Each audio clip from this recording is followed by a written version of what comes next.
screaming like a baby after one goblin stab.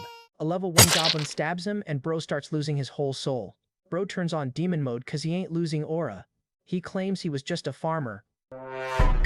Then he takes his shirt off and Ginger Baddie asks if she can have a taste of the farmer dick.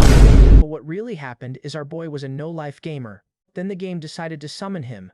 He wakes up asking if he is inside the game now. Special missions need dozens or hundreds of heroes and this is already insane. Before this, he had 6-star legends and level 99 monsters. He was climbing toward the 10th floor when everything started getting serious. Now he has to train from level 0 like pay owes him money. He enters the tower gate because quitting is not in his bloodline. Luckily our main guy gets a valid team to level up with. He already knows weak teammates can die for absolutely stupid reasons. I caught my editor gooning to this panel. You can't blame him, but these are the demons they have to fight daily, and they get stronger every day. Our boy trains so hard, the lobby becomes his new home. He steps into the fire like the hidden boss finally woke up. Even the queen keeps losing focus looking at our guy. Now the new goth mommy is trying to challenge him. If he wins, she'll let him crack. Oh, say less. He locks in so fast, making the game look easy. Goth mommy said she's ready to pay up, but our boy is getting nervous. Ginger Baddie stands there wondering why she didn't get it first. The master tells them to get out fast because the dungeon is turning ugly. Our boy says they are close to the exit. He runs through the fire because normal survival is for pussies. The goblin boss starts screaming like it just found unpaid rent. Every hero reacts differently because this game is not just clicking buttons. Then we meet Tell. She's the unnamed demon god. Our boy finally understands the monsters are only the beginning. Tell says she wants him to reach her floor. Then we also meet the Fire Queen. She's a 4-star level god. Ginger Baddie starts crashing out because new competition just entered the lobby. Our boy keeps powering up, but his stats stay the same. Enemies start dropping like flies. He smiles after knowing nothing can stop him. The shield comes up and our boy still charges like a maniac. Now watch how this farmer got summoned into his own game and climbed back toward god level. We start with a blonde mercenary acting tough, like his sword came with answers. Then Scarf Grandpa says he was just a carpenter, so bro was already unemployed in another dimension. Fatty says he ran a street stall and does not know why he got kidnapped. Red Hair Baddie says she lived in a remote forest and you guys keep an eye on her. Then our boy Han says he was a farmer but that calm face is lying harder than a scam ad. Everybody looks around this ruined tower like the game just abducted the whole unemployment office. Blonde mercenary starts yelling nonsense because his panic stat is clearly maxed out. Then this tiny fairy admin appears asking what these random unemployed people are crying about. Everybody stares at a cell like customer service just spawned with demon wings. She introduces herself as the fairy managing this place and tells them to stay in line. Blonde sword boy asks where they are, and Isel instantly tells him that is none of his business. This genius grabs his weapon because apparently threatening the tutorial admin sounds smart. Isel tells him to stop acting stupid unless he wants to die before the intro ends. Blonde boy powers up like he is about to solo the terms and conditions. His face turns feral because bro thinks shouting louder changes the matchup. Isel deletes him so fast the whole room just unlocked common sense. Everybody starts screaming because the fairy gremlin really came with a kill switch. Isel laughs and says she will instantly end anyone who touches her again. Now the NPCs suddenly become polite because death finally fixed their attitude.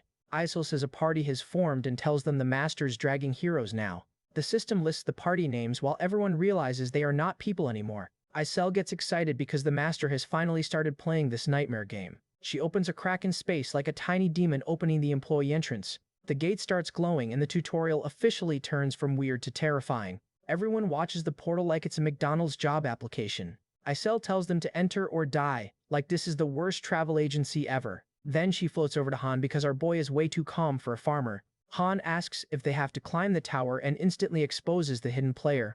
Jenna hears that and starts wondering why this random farmer knows tower lore. Isel checks the master selection and says their weapon choices are being decided. She explains the weapon system like these rookies are downloading survival for the first time. A weapon gets assigned and Han still acts like he has seen this whole menu before.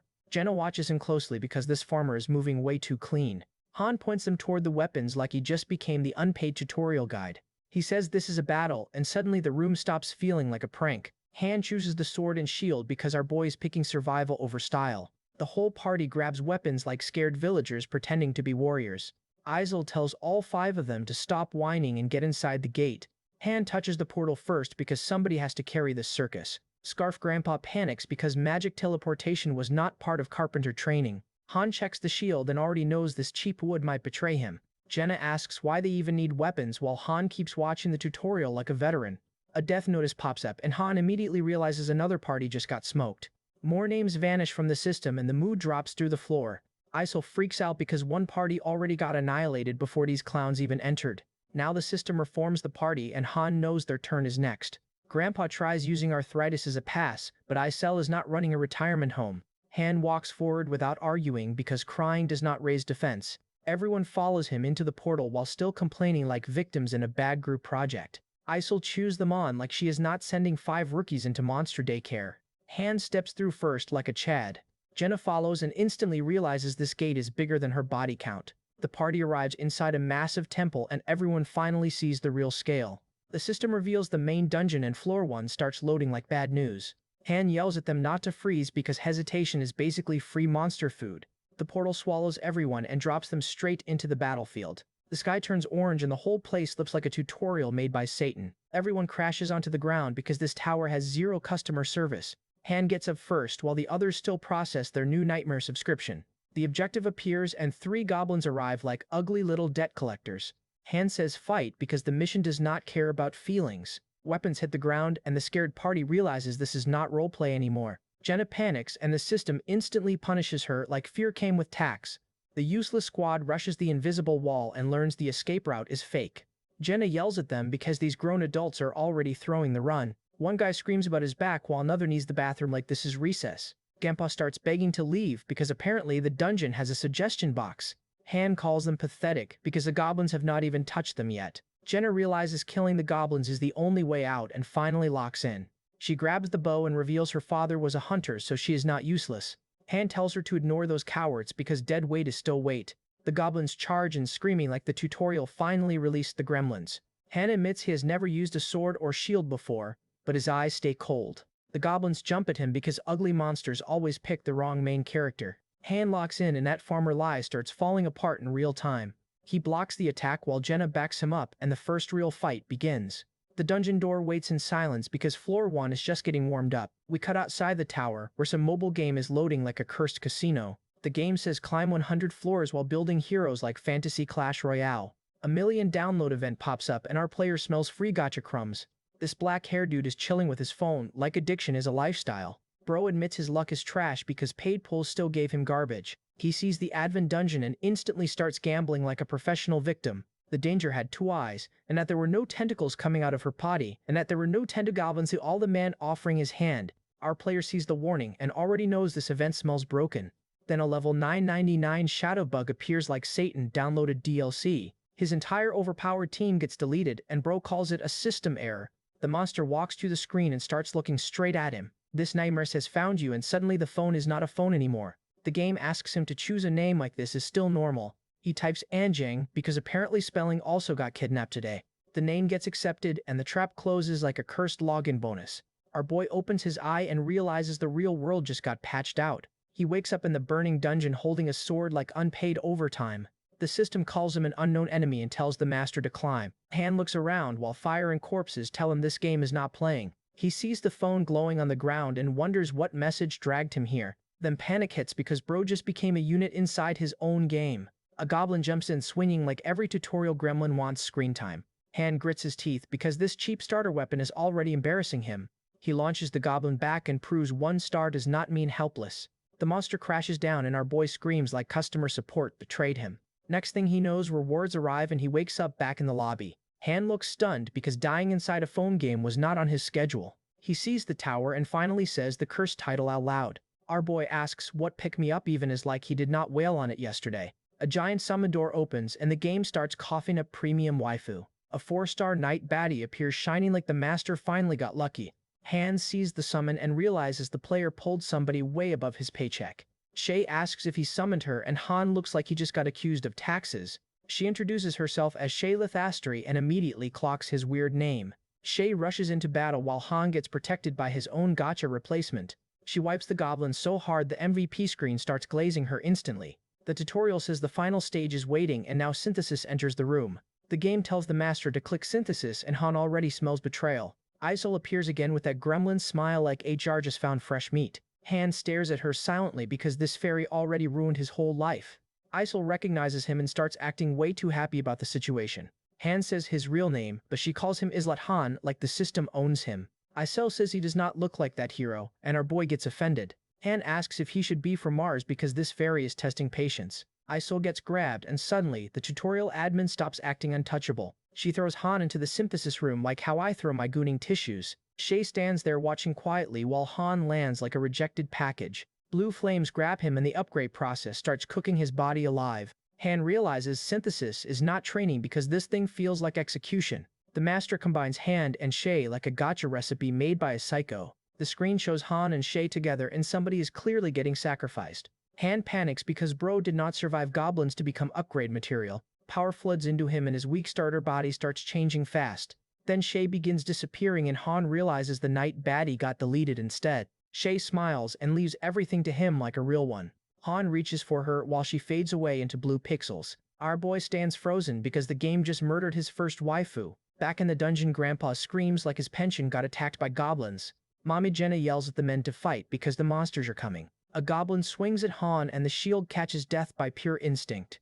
The master uses drop function and Han realizes heroes can be sacrificed manually. Han calls the game trash because now 2 more teammates are gone too. Mommy Jenna tells him to think later because survival is still loading. Han swings back and cuts down another goblin like anger finally found direction. His eyes burn because he understands this world only respects results. The goblin gets folded and our boy starts learning the controls for real. Then the shadow bug appears again like the nightmare followed him across accounts. The monster slams down and the battlefield starts breaking under pure horror. That black demon stands there smiling like the final boss came early. When the dust clears, Han and Jenna are somehow still breathing around dead goblins. Jenna notices Han. But our boy says he will be fine once they return. Han accepts this cursed world and starts training harder than last time, that's what she said. Our boy runs laps like the tower just drafted him into the NFL. Han remembers 1-star heroes are basically disposable batteries for the master. His stats are still trash and bro realizes the compounding room is waiting. Han decides he has to survive and return because revenge is now on the menu. Our boy keeps running because if he does not adapt then he becomes goblin food. He trains his body and mind because panic gets people deleted in this game. Han remembers growing up alone and turns trauma into free training fuel. Bro is doing push-ups like the floor personally owes him money. Mommy Jenna walks in confused because Han is training like prison just opened. Han is crawling on the floor exhausted but still refusing to quit. Jenna watches quietly because this farmer boy is starting to look different. Mommy Jenna grabs her bow and asks what she should practice next. She says archery was just a hobby but refuses to become dead weight. Jenna locks in and her eyes turn sharp. The arrow smacks the target and suddenly the archer baddie is not useless. Han asks how good she really is, and Jenna acts humble for no reason. Our boy studies her like he just discovered a hidden rare unit. Jenna's stats are low, but her bow skills are actually holding real promise. Han calls her a diamond in the rough because Mommy Jenna has potential. Jenna reaches out and Han realizes she trusts him more than before. The system says Jenna feels goodwill and bro accidentally farmed affection points. Han yells for a cell because this fairy admin owes him answers. Isol appears annoyed, like customer service got called during lunch break. She warns him not to ask future spoilers because the answer machine is closed. Han checks her level and realizes this tiny demon is stupidly powerful. He notices her reaction and starts reading her like a broken game menu. Han asks if the master is just praying and Isel already looks irritated. He explains the master wasted a 4-star carry by mixing her with trash. Isol attacks him because telling the truth in this place is apparently illegal. The fairy gremlin grabs Han and calls him little 1-star garbage. Isol threatens to erase him if he keeps disobeying master orders. Jenna asks what they are talking about because the lorddom sounds insane. Han says they just need to clear the next mission before more monsters arrive. Jenna asks if it will only be them two and her fear starts loading. Han says master can summon more people but their lives are still remote controlled. Han studies the lobby and learns the tower rules like a prisoner mapping exits. The next day starts and our boy keeps thinking while everyone else sleeps. Han realizes heroes can vanish forever if the master uses them wrong. He figures training improves skills even if raw stats stay stubbornly low. Han says mentality comes first because panic turns grown adults into free monster snacks. He knows skills come second because beginner weapons made his first fight ugly. Han keeps training because this is the only way a 1-star survives. On the 3rd day, the master logs in and the lobby gets nervous. Han checks his progress and sees his low-grade sword skills finally appearing. Master starts summoning and Han says new meat is probably coming. 3 fresh victims appear and instantly look like they want a refund. Mommy Jen explains everything again while Han looks done with human stupidity. Isel opens the summon gate and the lobby becomes a cursed airport terminal. The master builds party 1 and Han knows the next dungeon is loading. The new guys start complaining and Han already sees the future funeral. One clown asks why Han is bossing them around like survival has managers. Han tells them people already died so their attitude is not impressive. The new squad breaks down while Han and Jenna stand there like tired babysitters. The gate opens again and the tower sends them straight to floor 2. Isel smiles and says have fun because this fairy loves unpaid suffering. Floor 2 begins and the objective says kill every enemy in sight. The new guys panic immediately because the monsters look way too hungry. The beasts charge in like starving dogs that just smelled rookie fear. Grandpa starts crying already because floor 2 came with teeth and trauma. Jenna keeps her head steady while everyone else turns into background noise. Han gives Jenna orders and the new guys wonder who made him captain. Mommy Jenna understands the plan and takes the two behind like a real one. Han realizes Jenna has stronger close combat instincts than expected. The wolves jump in and our boy meets them head-on with zero hesitation. One monster opens its mouth like it wants a piece of main character meat. Han yells back because intimidation does not work on a hidden final boss. He smashes forward with a shield and starts turning fear into damage. Han says it is not dead because his weapon is still complete garbage. He follows up with another strike because weak gear does not excuse weak hands. Our boy slams through the monster and floor 2 finally learns his name. Han realizes the wolf is not dead and his weapon is basically dollar store tragedy. Our boy swings anyway because bad gear does not stop main character violence. The wolf gets split open and Han learns cheap swords can still educate monsters. His eye snaps sideways because another beast is already trying to third-party him. The wolf crashes into his shield and almost turns our boy into lunch meat. Han barely holds it back because this wooden shield is fighting for its life. He steps in and swings like survival just unlocked rage mode. The blade tears through and the wolf gets removed from the subscription. Han grits his teeth because even winning feels like getting jumped by rent. He looks around asking what happened to the goblins like the tutorial glitched. Then the arrows show up and answer the question like a sniper receipt. Mommy Jenna says headshot with that hunter confidence finally loading properly. Han admits she did good and Jenna looks way too happy for monster cleanup. Stage clear drops rewards and the game starts paying them like traumatized freelancers. The team returns while the system congratulates them for surviving floor 2. Jenna asks what happened because everyone thought they were already going second floor. Han looks at the rookies and says anyway like he is already exhausted.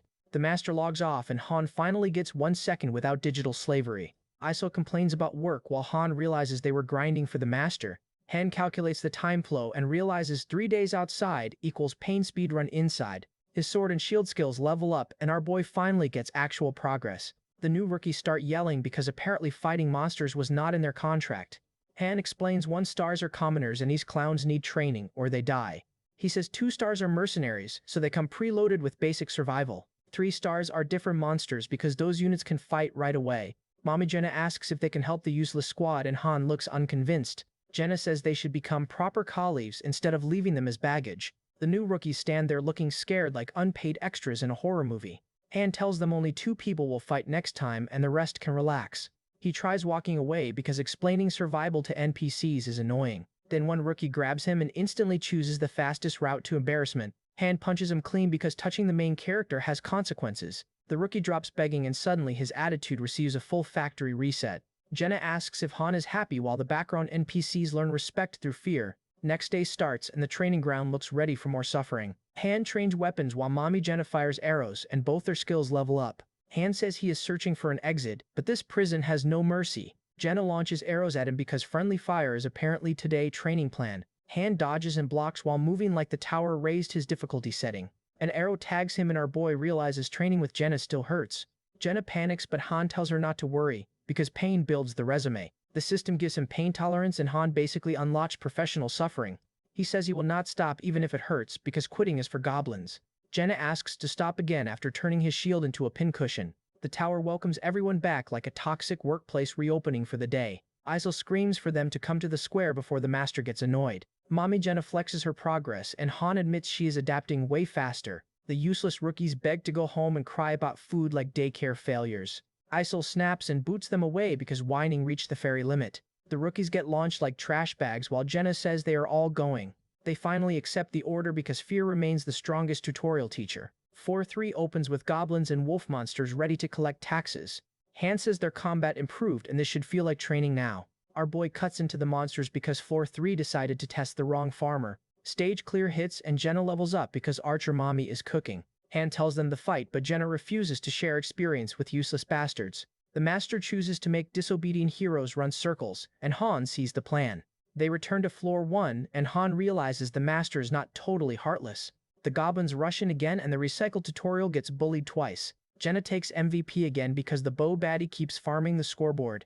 Han watches the master retry and wonders if this player will ever quit. More clears stack up and the party keeps grinding floors like unpaid dungeon interns. Jenna feels slower but less tired while Han knows improvement is finally showing. Han says he is sick of watching the useless rookies, but today is over. Jenna thinks the master has different plans, and Han sees another test coming. The tower sits quiet outside like nothing inside is pure psychological damage. Then master synthesis begins and the next nightmare walks straight into the lobby. The tower opens again and this cursed lobby is already smelling like bad decisions. Han realizes the master gave him a chance and his dead eyes start calculating. The master can see who carries and who sits around farming oxygen. Isel orders Mommy Jenna and Elson into synthesis while Han acts calm. Grandpa starts sweating because synthesis sounds less like training and more like recycling. Elson says Han is wrong and Isel somehow likes his mouth for once. Grandpa tells him he should have tried fighting before whining like expired cargo. The synthesis center shuts its doors and the sacrifice room officially clocks in. Elson screams to be let out because the yes button already chose violence. Blue flames swallow him and Bro finally learns what useless really means here. Synthesis completes and Mommy Jenna realizes Elson just vanished into upgrade dust. Han explains useless people get sacrificed and he knows his turn could be next. The two remaining rookies ask if they are next and fear starts downloading. Isel calls Han and Toby next because this fairy loves emotional damage. Toby freezes while Han clicks his tongue like he expected more nonsense. Toby snaps and screams that he is leaving like the tower has a front desk. The synthesis finishes anyway and Toby disappears like another failed character slot. Han levels up and gains composure because trauma apparently comes with perks. The blonde rookie says Han got lucky like jealousy is going to save him. Mommy Jenna asks why Han looks gloomy when everyone else thinks they survived.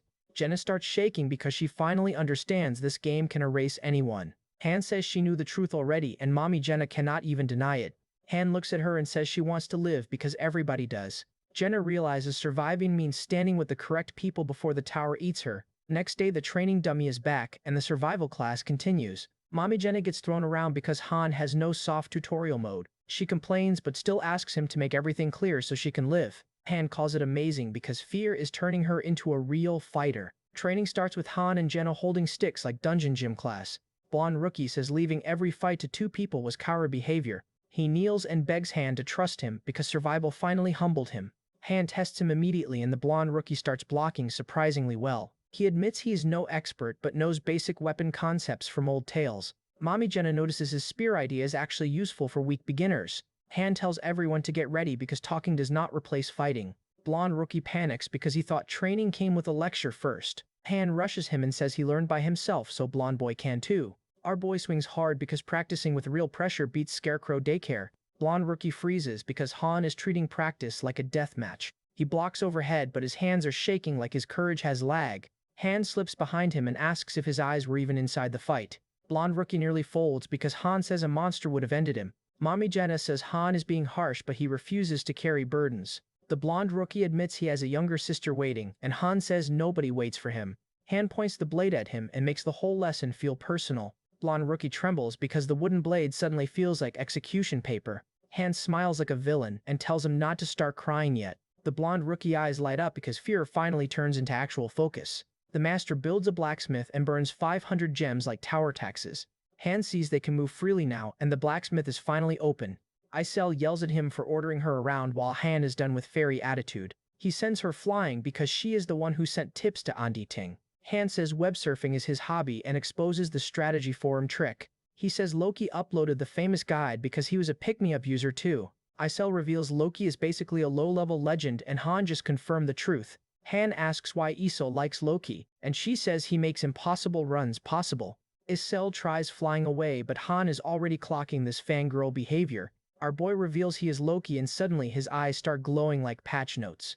Isel glitches so hard she forgets how fairy customer service works. Han tells her to check the account herself because receipts beat fairy denial. Isel realizes this really is Loki and her whole villain attitude gets factory reset. She screams for an autograph like a tiny demon meeting her favorite streamer. Han asks what the Ragnar Loki Club is and instantly regrets speaking. Iso realizes she has been talking crazy to the real Loki this whole time. Han signs the board because apparently being 1 star still comes with fan service. Iso panics about Niflheimer without him and the fangirl mask starts cracking. Han remembers his old lounge had 13 floors and space for 20,000 troops. Iso cries about those troops, but Han says send them away if they suffer. Han admits he cannot help them because he is still only a 1 star. He learns the Master is a human from Earth, and the summon heroes are human too. Isel says the Master is just a pick-me-up player controlling the game. Han asks if he can return to Earth and the answer already sounds ugly. His eyes go cold because Isel cannot even give him hope. Han asks how deep he can enter the Master Authority and starts planning around the rules. He learns other Masters have similar lounges while every base is slightly different. Han realizes there are probably 1 million worlds like this and goes silent. The truth hits hard because every so-called hero was a real human. Han accepts his careless player decisions may have sentenced real people to death. Iso switches back to cute mode like trauma did not just drop on everyone. Han watches Jenna train and admits mommy Jenna is growing like a genius. Eren keeps moving like lag in human form and Han knows that could get him killed. Jenna tells Han not to get cocky and follow her lead after showing progress. Iso gets jealous and declares herself Han #1 servant like fairy politics matter. Han grabs the loud fairy gremlin before she starts a whole fan club war. He shows Jenna the tiny menace and says this is his annoying first servant. Han orders Issel to open storage because the hidden boss wants real tools.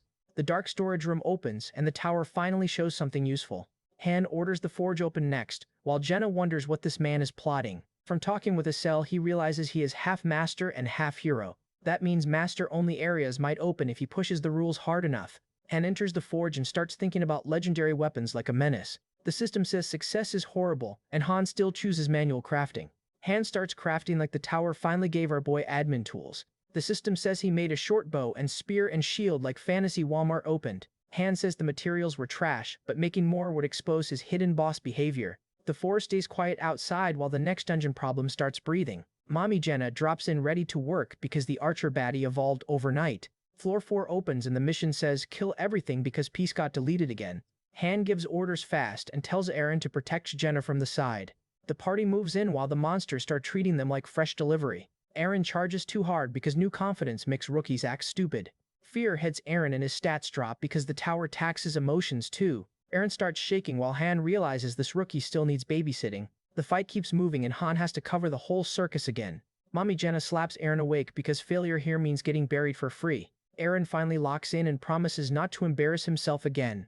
Han pushes forward while the enemy line starts breaking under pressure. Stage clear drops and Eren levels up like trauma finally paid rent. The squad returns alive and somehow the rookie did not sell the run. Eren looks shocked because surviving a floor feels better than crying in lobby. The master adds Eren to favorites and Issel says he is still alive. Eren screams his lungs out because one win gave bro main character fever. Mommy Jenna jokes that Han has another subordinate but our boy rejects that title. Han walks away thinking subordinates are useless if they cannot survive alone. He heads back to weapon storage like the grind never clocked out. Han remembers his old account and all those divine skills he created before. He thinks about Yurnith too because that old team had monsters with brains. Our boy knows he might run into them later, and that thought is dangerous. The scene shifts to his old base where real legends are moving. Cirrus gets asked if she is really leaving, while Yurnith says every minute counts. Cirrus leaves the investigation to Yurnith because the old squad still stands on business. The old team starts chasing Loki whereabouts while Han is stuck as 1-star trash.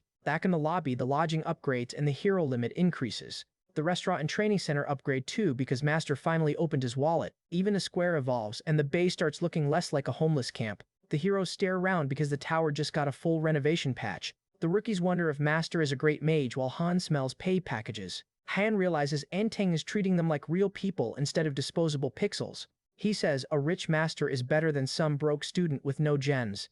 Han knows gems are hard to earn for free, so money matters here. The master begins 10 summons and the lobby prepares for fresh victims.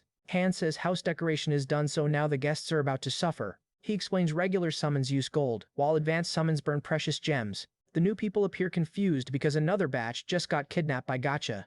Some rookies ask who they are, like the tower gives welcome brochures. Han tells him to survive first and he will explain after they earn oxygen. She asks if anyone is a carpenter because useless hands need actual jobs. Then she asks for blacksmiths and tanners and cooks while everyone keeps panicking. Han keeps sorting them like inventory because the lobby finally needs workers. The fresh summons stare at Isel because the fairy gremlin looks like unpaid trauma. The new batch stands there shaking while Han quietly prepares the next thinning. Isel starts recruiting carpenters because the lobby finally needs workers instead of crybabies. Han explains starless people must use their bodies because useless still needs a job. He says useful rookies get separated while the rest get thrown into natural selection. The gate opens again and the fresh one stars walk straight into the blender. John dies instantly, and Han says lowest floor deaths do not need extra explanation.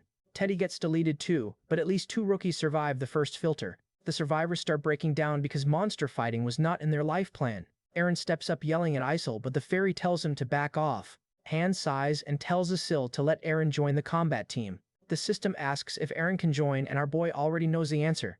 Han warns Isel that helping them is fine, but spoiling them creates weak heroes. Mommy Jenna laughs because she is not sure if that was a tactic or luck.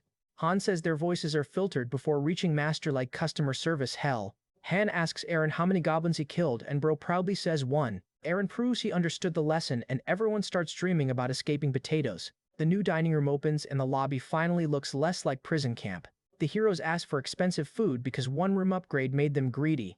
Eren even says turkey is fine, like this man has menu confidence now. Then the kitchen serves potatoes and the whole dream gets murdered instantly. Grandpa screams that potatoes are the only ingredients and morale catches a body. Han checks Dolph and sees this alleged cook has 0 cooking skill.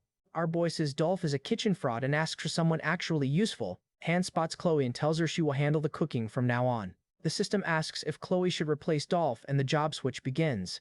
Han praises Chloe reading the room but warns her not to lie again.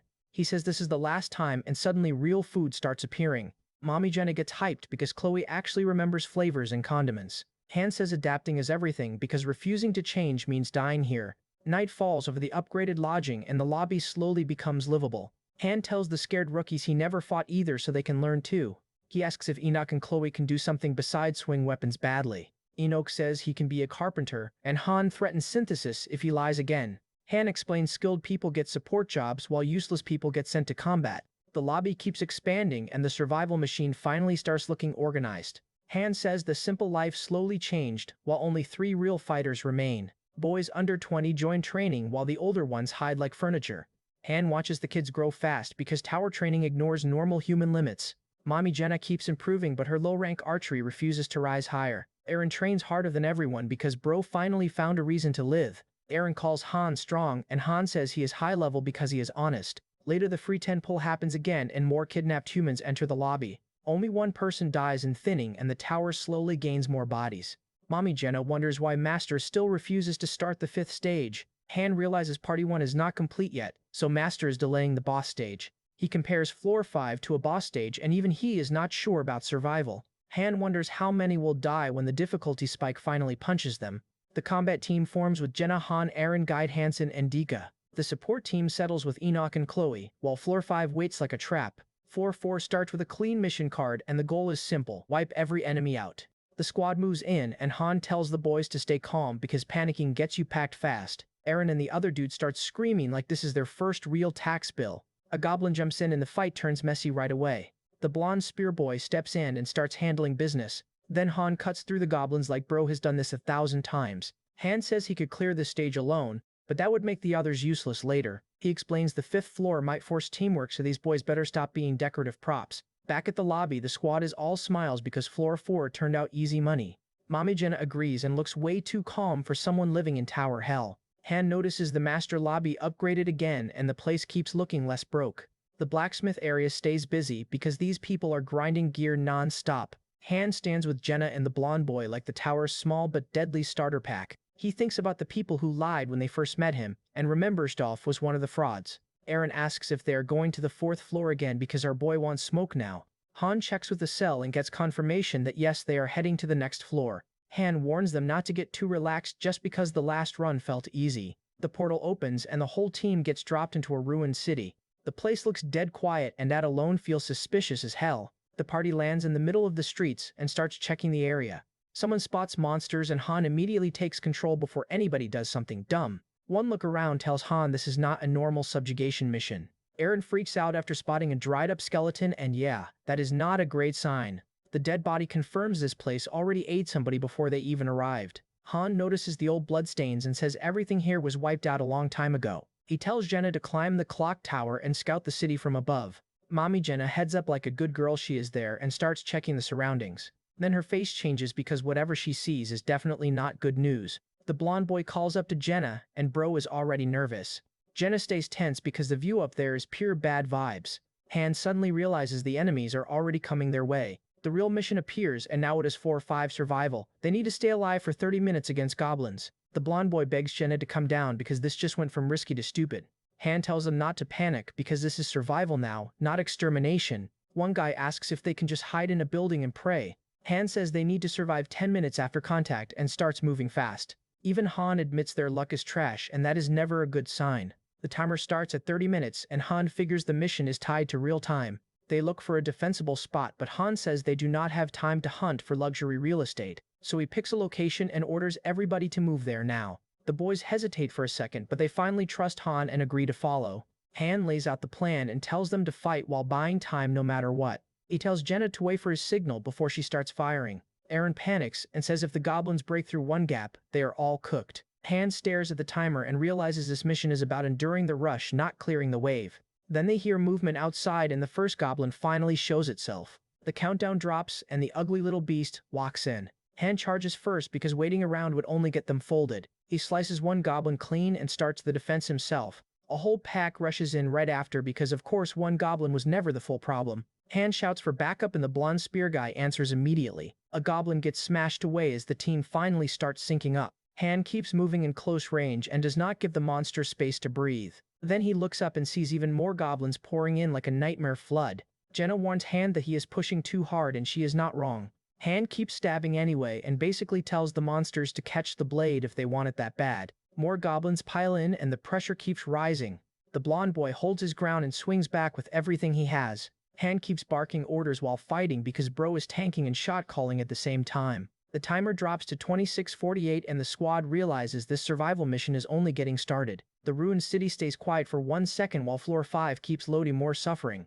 A goblin rushes in and Han yells for Guy to switch places with Aaron. Aaron says he can still go, but Han tells him to shut up and move. Guy jumps in excited because bro finally thinks he is useful. Han keeps stabbing and slashing because these goblins are weak, but there are too many. Then the swarm shows up and Han realizes these ugly rats have no fear at all. Hansen answers the switch call while everyone keeps drowning in monster pressure. Han tells Mommy Jenna to help guide while he keeps collecting bodies. Mommy Jenna kicks in like she was waiting for permission to start cooking. Her shot lands clean and one goblin gets humbled mid-scream. Giddy asks if Han really said 10 minutes because his stamina is already filing complaints. Han grits his teeth because this timer is starting to feel personal. 2 goblins rush in and get cut down before the wall fully cracks. Mommy Jenna deletes another nuisance because Archer Baddie came with close-range hands too. Gid gets hit hard and the whole formation starts smelling like funeral smoke.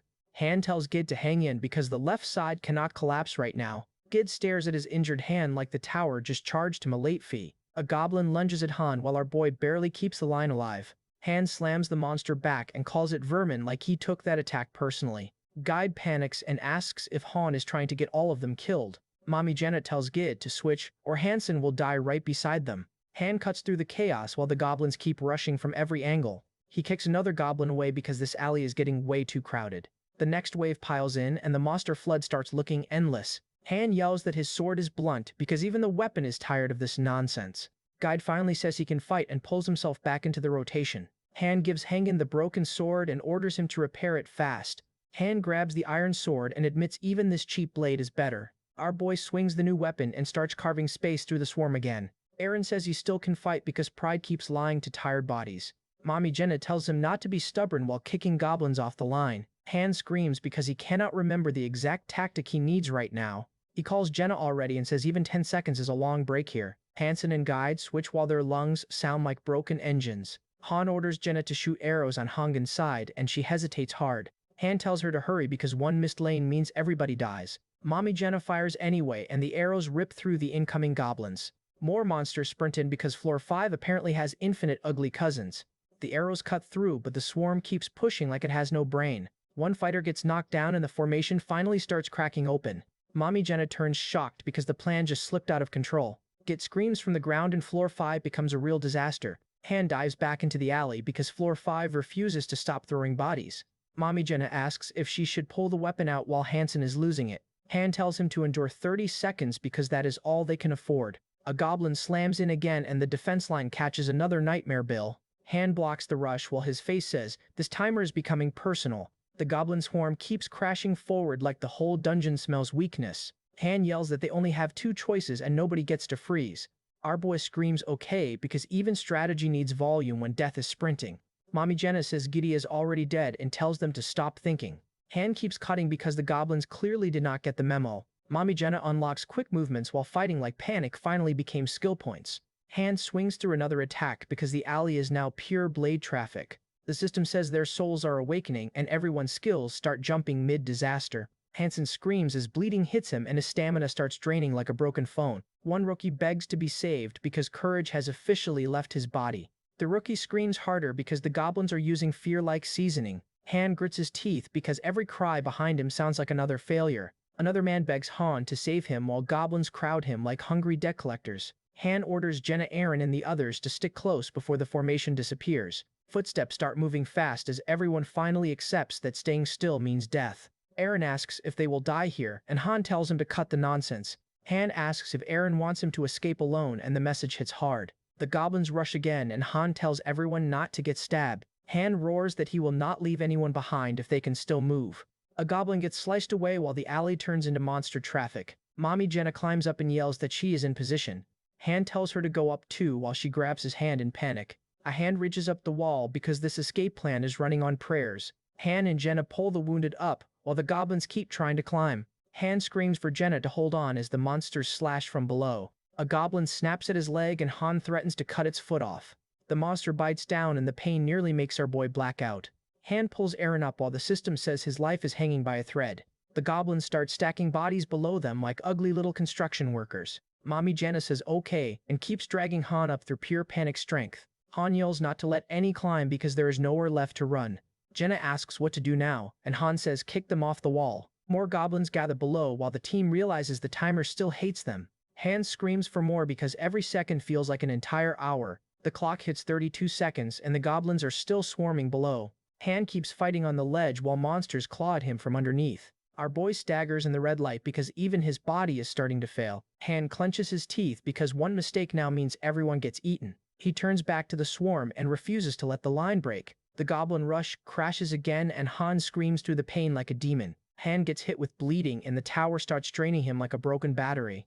Mommy Jenna gets bleeding too and floor 5 keeps taxing everybody's bodies. Han drops into pure despair thinking this 5th floor should not be this insane. Then rage finally snaps and our boy starts cursing the whole monster family. Han goes full demon mode because floor 5 pushed him past normal human settings. A goblin rushes in and Hanai says no way he dies here. The ugly beast swings hard but our boy is already past fear. Han cuts through the rush while screaming that he refuses to die in this dump. More goblins get carved up because Berserk Han is done negotiating. The system awakens Berserk and our boy turns into the tower nightmare. Mommy Jenna is screaming in pain but she still refuses to fold. Jenna snaps back at death like the archer mommy finally lost patience. She swears she will not fall here and swings through the chaos. Han charges through another goblin like the hidden final boss just woke up. He keeps cutting down the swarm while the alley turns into pure red madness. His sword breaks apart because even metal cannot keep up with this crash out. The goblins keep pouring in like the dungeon opened a discount clown factory. Han screams that he will never stop and somehow gets even crazier. Our boy stands alone under the swarm looking more monster than human now. The timer finally hits 0 and the nightmare floor loses its last second. The monsters freeze and start dissolving while Han still looks ready to fight God. A cold hand reaches toward Han because the Berserk mode still has cleanup work. The goblins vanish into blue light while Han and Jenna finally escape the swarm. Aaron is frozen in shock because he just watched death miss him by inches. The 5th floor clears and the game unlocks daily dungeons like Trauma gave rewards. Broken weapons hit the ground because the whole party barely survived with scraps. Han and Jenna stand there breathing while the others are still rebooting mentally. Han exhales hard because Berserk mode left his body feeling empty. Mommy Jenna laughs while crying because surviving that disaster feels impossible. Han stares at her like he cannot believe they actually made it back. Jenna asks him to help her up because her legs are fully retired. Han grabs her hand and confirms they survived like the answer still sounds fake. Jenna asks if every floor after this will be that brutal, and Han says no. Han explains they were just unlucky and hit the worst mission type early. Aaron runs over praising Han while the survivors limp back from the gate. Aaron asks if Guide and Hansen are inside and Han says they died. Aaron freezes because those words hit harder than the whole dungeon. His face finally understands victory still came with a body count. The master calls new names forward while Han leads the survivors into the next mess. Han finally gets a room, and the tower lets our boy breathe for once. He drops onto the bed like floor 5 personally beat his rent money out. Han thinks the berserk skill came from the tower and not normal training. He remembers that demon mode and knows something inside him changed for real. Our boy still does not know everything, but today his brain is off duty. Han decides to rest because even hidden final bosses need sleep after getting folded. Next day the training dummies are waiting like the gym never closes. Mommy Jenna swings like she is trying to delete yesterday from memory. Jenna asks why Han is already training and says she does not want to die. She keeps practicing with the sword because archery alone will not save her. To Jenna it looks unfair that Aaron gained no skills after working so hard. Han trains upside down and explains losing skills is fixed at 3 stars. He says getting promoted to 2 stars is not simple either. Jenna pokes his body and says the muscle looks nice because mommy has priorities. Han says his abs are not tired while Jenna acts like she discovered treasure. Jenna says Aaron is not coming out because floor 5 broke his confidence. Han says Aaron and Dika usually trained early so this fear makes sense. The other fighters rush training because Master can log in at any second. Han says those guys should have died instead of the other 2. But training comes first. Aaron finally appears late and the mood instantly turns awkward. Aaron asks if Han wants a fight because guilt is chewing his brain. Han says they are weak, and that truth hits harder than the dungeon. 1 month passed in the tower, and only about 10 days passed outside. Han thinks Antung would log in 3 times faster if he knew the time gap. Battle stages flow the same as real time so 4-5 could have killed them fast. Aesol screams that Master Anheng is amazing for clearing that brutal 5th floor. Mommy Jenna whispers that this fairy is making the whole thing sound like business. Aesol says the rest can slack off while Han Party keeps grinding like slaves. Party 4 gets formed with Han, Jenna, Louis, Joffrey, and Owen. Jenna asks about the strangers because 5 people are entering the time crack. The group steps into the dark dungeon room and everyone feels the pressure change. A daily dungeon opens and sends them to Kender Forest for 1 hour. Han asks the scared grandpa his name and the old man says Owen. The party arrives in a bright forest that looks too peaceful to trust. The portal drops them in and the scenery starts looking like a fake vacation. Jenna asks if this is another special mission like floor 5. Han and Jenna go chibi mode because the tower is finally being unserious. Han calls the storage a trash bin and then upgrades it to grocery basket. He explains branches become lumber and other collected items can be turned into gear. Jenna asks if they do not need to fight, but Han says this is hunting. Mommy Jenna asks if they are hunting boars or rabbits and starts getting excited. They walk deeper into the forest and the place looks like nature is baiting them. Jenna hears meat and instantly lights up like her stomach joined the party. A deer monster screams from the bushes and the dinner bell has officially rung. Jenna asks if Han knows how to butcher because Meat Girl is locked in. She starts removing the insides while Han watches like this got too educational. Han opens the dimension window and tells her not to leave anything behind. The forest opens into a gorgeous waterfall area that looks way too important. Han checks the timer and says they return automatically after 30 minutes. Then he finds the target and sees the real prize sitting by the lake. The Forest Queen appears like nature sent its own boss monster. Han remembers the low-rank attribute stone and knows this deer is not random. The Forest Queen hears him and suddenly the calm hunt becomes a boss encounter. Han rushes in first and starts cutting through the vines like a menace. The Forest Queen fights back, but Han closes the distance with zero fear. Our boy slashes again and the whole forest starts lighting up around him. Han stands face to face with the Queen like he found hidden loot with legs. The Forest Queen stares him down and the air gets heavy fast. Han smiles through the pressure because this daily dungeon just became profitable. The Forest Queen stares from the dark like nature just loaded a secret boss.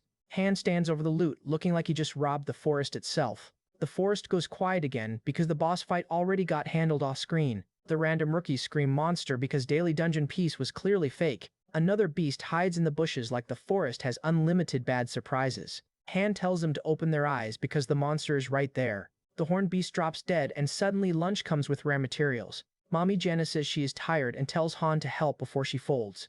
Jenna collects the queen blood while Han asks why she even caught that thing. Han explains the horn is annoying because cutting it clean is harder than expected. The beast head sits there proving daily dungeons still have ugly homework. Jenna triggers another awakening and the archer mommy keeps getting upgrades. Han grabs the elemental stone because rare loot is the real reason they came. Night hits the lodging and the dungeon grind finally gives everyone a break. The main feast arrives and the whole lobby forgets potatoes ever existed. Jenna says they already ate deer and Han tells her to follow him anyway. The daily dungeon board changes and Simul Plateau becomes today's new farming spot. Han and Jenna enter the plateau because the loot grind never clocks out. Jenna asks if elemental stones are needed and Han confirms this is the goal. They step into the grassland and the place looks peaceful, which means suspicious. The plateau opens wide, like the towers pretending to be a vacation ad. Jenna spots plants of life and suddenly gathering grass becomes serious business. The flower shines like tiny loot with petals and healing bills attached. The whole plateau looks gorgeous, but Han knows beautiful places still hide problems. A huge beast lunges in because Peace apparently had a 10-second trial. Han and Jenna face the monster like this is just another grocery run. Mommy Jenna gets excited because hunting monsters is somehow her happy place now. She starts butchering fast while Han tells her to hurry before time runs out. Han checks the low-rank water elemental stone and knows they found proper loot. Jenna says it feels peaceful after washing the battlefield in monster blood. She wishes life was always hunting, gathering, and eating like this. Han thinks it would be paradise if a master was not controlling everything. He realizes the master does not want to fight and that changes the plan. Han studies the stone while thinking about promotion and future survival. Jenna asks if he plans to make a promotion item once things improve. Han asks if she really wants to go down that path. Our boy smiles because Mommy Jenna is finally thinking like a survivor. The forest sky clears while the quiet before the next nightmare settles in. Floor 6 opens with exploration and the goal is investigating an unknown location. Dika joins Party 1 and instantly sounds way too excited for danger. Aaron realizes this is not a daily dungeon but an uncommon exploration mission. He compares it to Floor 5 and Han tells everyone to lower their voices. The whole party crouches in the bushes looking like nervous forest criminals. Han says they only need to meet requirements and pass safely. 3 level 8 goblins appear and Dika asks if they should kill them. Mommy Jenna scouts from the tree and spots a whole goblin village ahead. Han says around 100 enemies means this place is obviously a trap. Han orders Jenna to shoot right, while Aaron takes the left goblin. Dika listens closely because one mistake here wakes the entire village. Aaron accepts the plan even though his face says this is terrifying. Jenna fires first and her arrow flies like silent eviction paperwork. The goblin screams, but the ambush is already moving too fast. Aaron drives the spear down and catches the goblin before it can warn anyone. He forces through the strike because stealth missions punish weak hands. One goblin tries calling out but the timing is already cooked. Han slashes in and shuts the last goblin down before the village wakes. Aaron swings down on the goblin like Floor 6 finally gave him confidence. His spear lands clean and the ugly little tax collector gets introduced to pain. The goblin freezes because the rookie it underestimated is actually fighting back. Han slices through the next goblin and shows everybody how real cleanup looks. Stage clear drops 5,000 gold and Aaron cannot believe the mission ended already. Han moves alone to scout because trusting this tower is how people disappear. He realizes exploration is unlocked now, so this cannot be just another regular mission. The forest opens into a full goblin village and the bad vibes start multiplying. A giant wolf beast stands with goblins like this camp has a boss pet. Han confirms it is a large goblin habitat and not some tiny side quest. A goblin patrol moves nearby and Han stays hidden like a professional problem finder. The party returns through the portal before this scouting trip becomes a funeral. Mommy Jenna asks if Han ran off alone and he plays it cool. Han hates that exploration streams could show the master exactly what he sees. Chloe runs over yelling big trouble because lobby peace never lasts longer than breakfast. Han asks what happened and Chloe says strange people are showing up again. Han notices they already have weapons and something about them feels completely different. The new squad appears looking dangerous like paid DLC just entered the lobby. Isel says master bought the newbie potent package for 50,000 won. Han sends Chloe back to the kitchen because this situation is above cook drama. Aaron says nothing changes because some unique newbies appeared but bro sounds unsure. The lobby exterior sits quiet while the new threat settles into the base. A black-haired baddie appears and Han immediately clocks the assassin energy. Mommy Jenna yells hello like she is greeting danger with customer service. The girl introduces herself as Sira and instantly looks too pretty to be normal. Jenna presents Han as warm-hearted and Han tells her to shut it immediately. Sira has basic archery and noble movement, so this thief baddie came pre-built. Han says Sira's name and starts asking what she knows about this place. They sit with drinks while Han questions her like an interrogation with tea. Sira admits she does not know everything, but she knows why she is here. She says she came here to fight while Han gets an instant headache. Han realizes higher star heroes know about sacrifices and the summon rank system. Sira says she belonged to the pulverizing wolves, and Jenna thinks the name sounds cool. Han checks the old teen cards and sees the mercenary gap was never fair. Mommy Jenna calls the name romantic and Shira actually gets shy over it. Sira says but now, and that sad face says the old squad is gone. The plaza call hits, and Master summons everyone before the conversation can finish. A massive barbarian man shows up stretching like the gym gained consciousness. Sira says let us go and suddenly the whole new squad starts moving. The beast man wants to see who the master is like. Bro came ready to challenge God. Jenna heads out first while Sira follows with that silent, killer energy. Han tells them to go to the plaza because the master is not waiting. The party name changes to Pulverizing Wolves and the master starts dragging heroes in. The new heroes officially join and the lobby now has a dangerous 5-star problem. A rookie complains that they already have weapons, and Han says he has one too. The rookie thinks they feel like good people and Han instantly confirms the obvious. Isol tells everyone to come because the master is waiting like a tiny announcer. One rookie asks Han for help and thinks strong people should carry them for free. Han smiles and asks for free because this clown just said the magic words. He asks if begging under strong people is their survival plan now. Han calls out the lazy rookies who only trained and ate Jenna meat. Han eyes go cold and he tells them to listen before he gets angry. Han starts thinking back before this tower turned into a hero recycling factory. The plaza fills with nervous rookies, while the strong squad watches from the front. Aaron notices the slackers sleeping and Han says do not pity dead weight. Aaron asks how Han knows they will fight, and bro already read the whole tower mood. Han says it was requested as a simple duel and that alone sounds suspicious. Mommy Jenna asks if Han is going in and our boy already looks annoyed. The other party clears their stage while the master keeps making strange moves.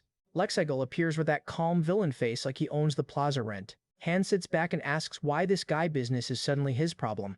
Tukan starts shouting because apparently casual conversation offends his whole bloodline. Lexigel calls Han by name and instantly proves he knows more than he should.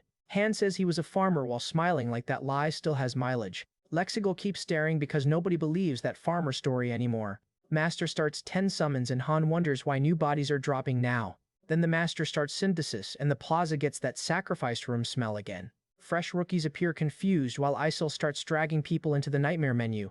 Jakan, Damon, and Lexigel get selected and the rookies start panicking instantly. Jakan grabs one rookie like a snack and the poor guy forgets how breathing works.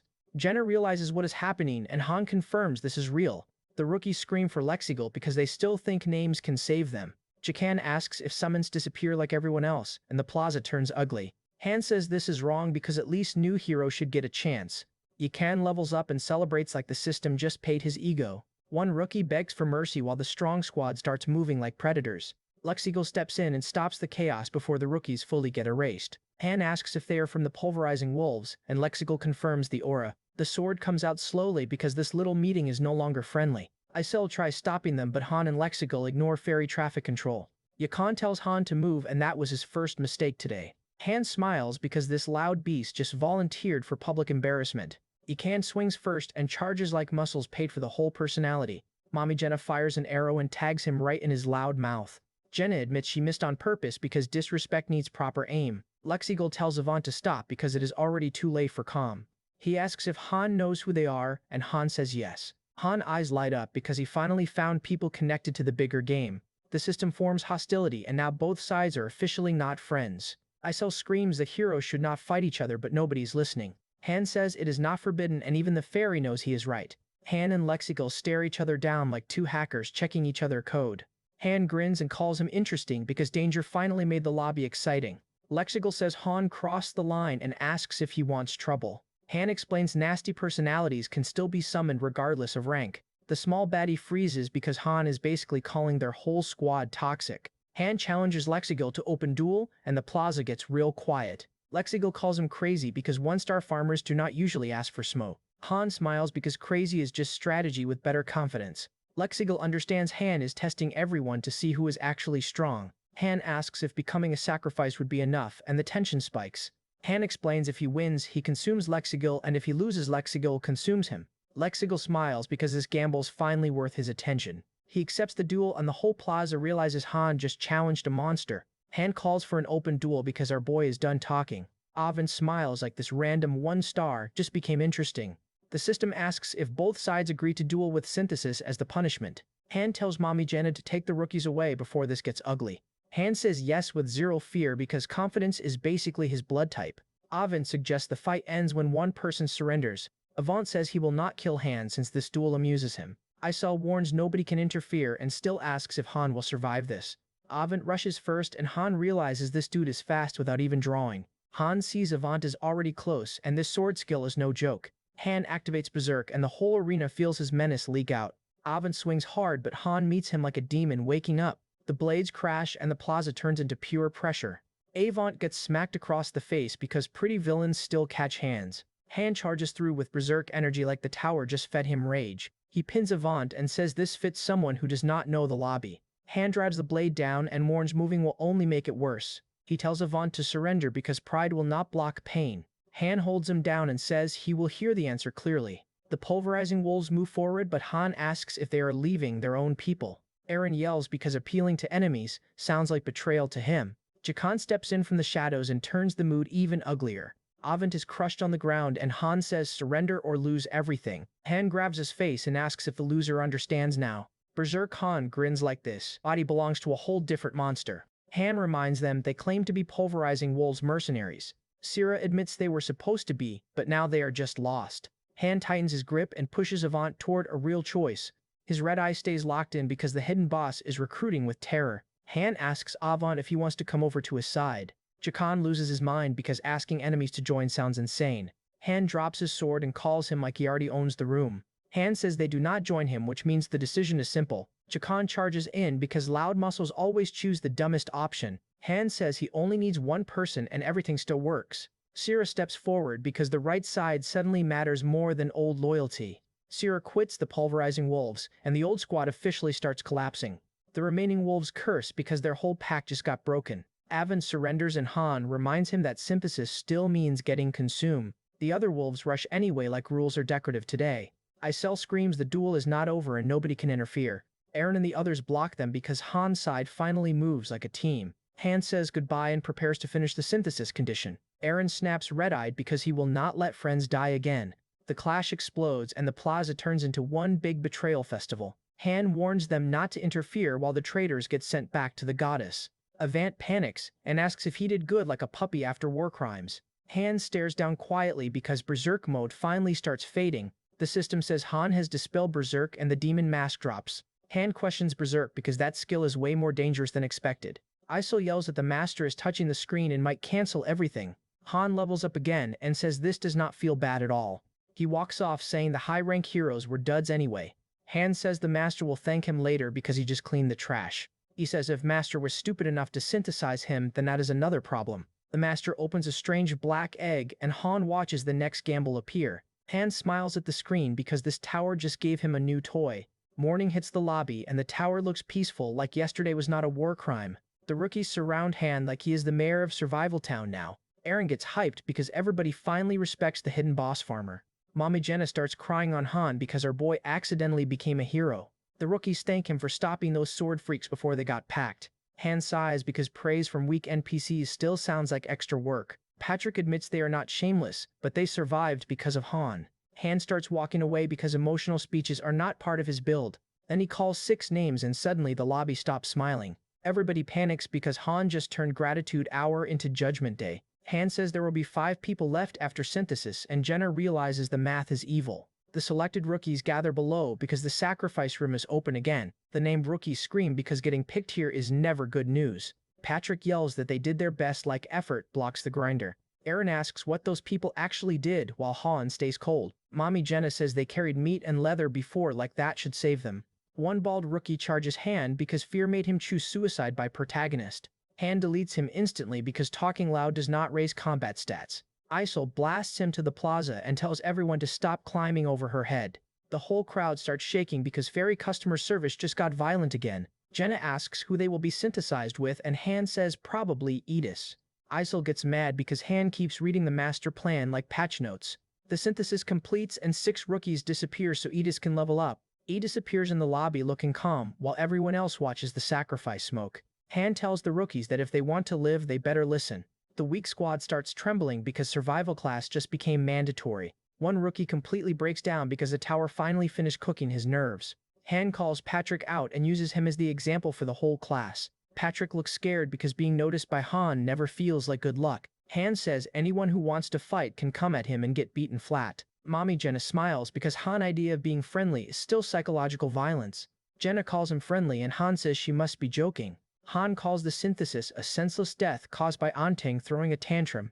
He thinks the 10th floor is coming and a second party will be needed soon. Morning returns and the upgraded lobby looks ready for another grind cycle. Chloe greets Han with bread like the kitchen finally escaped potato prison. Han asks what this miracle is, and Chloe says she used to be a baker. Chloe proudly says she ground potatoes into wheat, and Han takes a bite. Han tells Edis to follow him to the training center for a proper test. Mommy Jenna is already firing arrows because Archer Mommy stays employed. Edis watches Jenna practice and looks shocked by the tower training speed. Edis throws a blade and the spar starts before anyone signs paperwork. Mommy Jenna reacts fast and turns the sudden attack into free practice. Edis rushes in and Jenna meets her with real close-range pressure. Jenna slashes back hard because nobody gets a free hit on Archer Mommy. Edis counters with speed and shows she is not just some pretty support card. Jenna smiles and says alright, because now the fun part starts. The whole training floor gets filled with movement like two baddies entered boss mode. Jenna asks if Edis came from some famous martial family. Edis says her group was probably way weaker than Jenna is now. Han explains Edis is weaker now, but her skills and growth are far better. Han says effort can close the gap while Eren keeps training in the background. Edis smiles and says she will keep that in mind. Eren trains like yesterday, beating finally turned into free motivation. More rookies show up swinging weapons because the lobby got crowded overnight.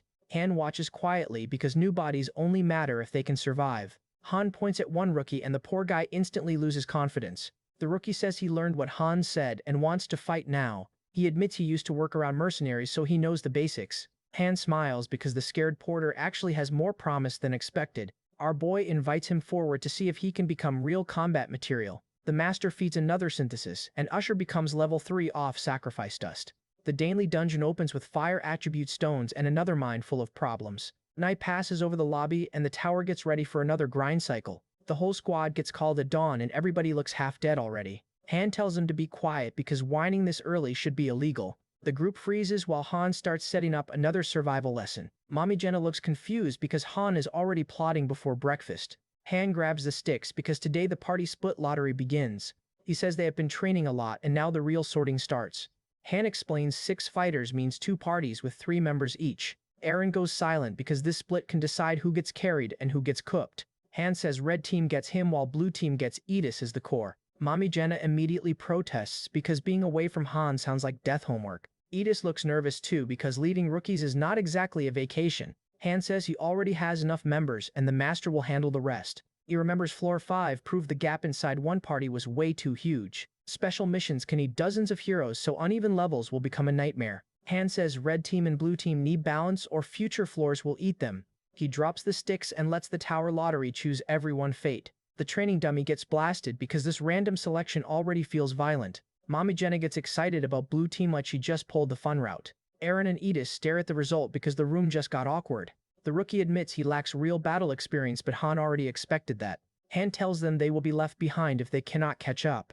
Edis accepts the challenge and says her side will not lose. The master receives Han party suggestion and the game asks if he will accept it. The next mission opens in the dark and monster noise starts crawling everywhere. A goblin rushes in with glowing eyes like breakfast came early. Both teams move out and the monsters surround them like unpaid debt. Han tells everyone to observe because this is a lesson, not a panic party. A goblin charges from the front and instantly learns Han is not teacher-friendly. Han slashes through it so fast the rookie class gets a free demonstration. Mommy Jenna follows up with clean pressure and the monsters start folding. Another beast gets carved down because the new formation is already working.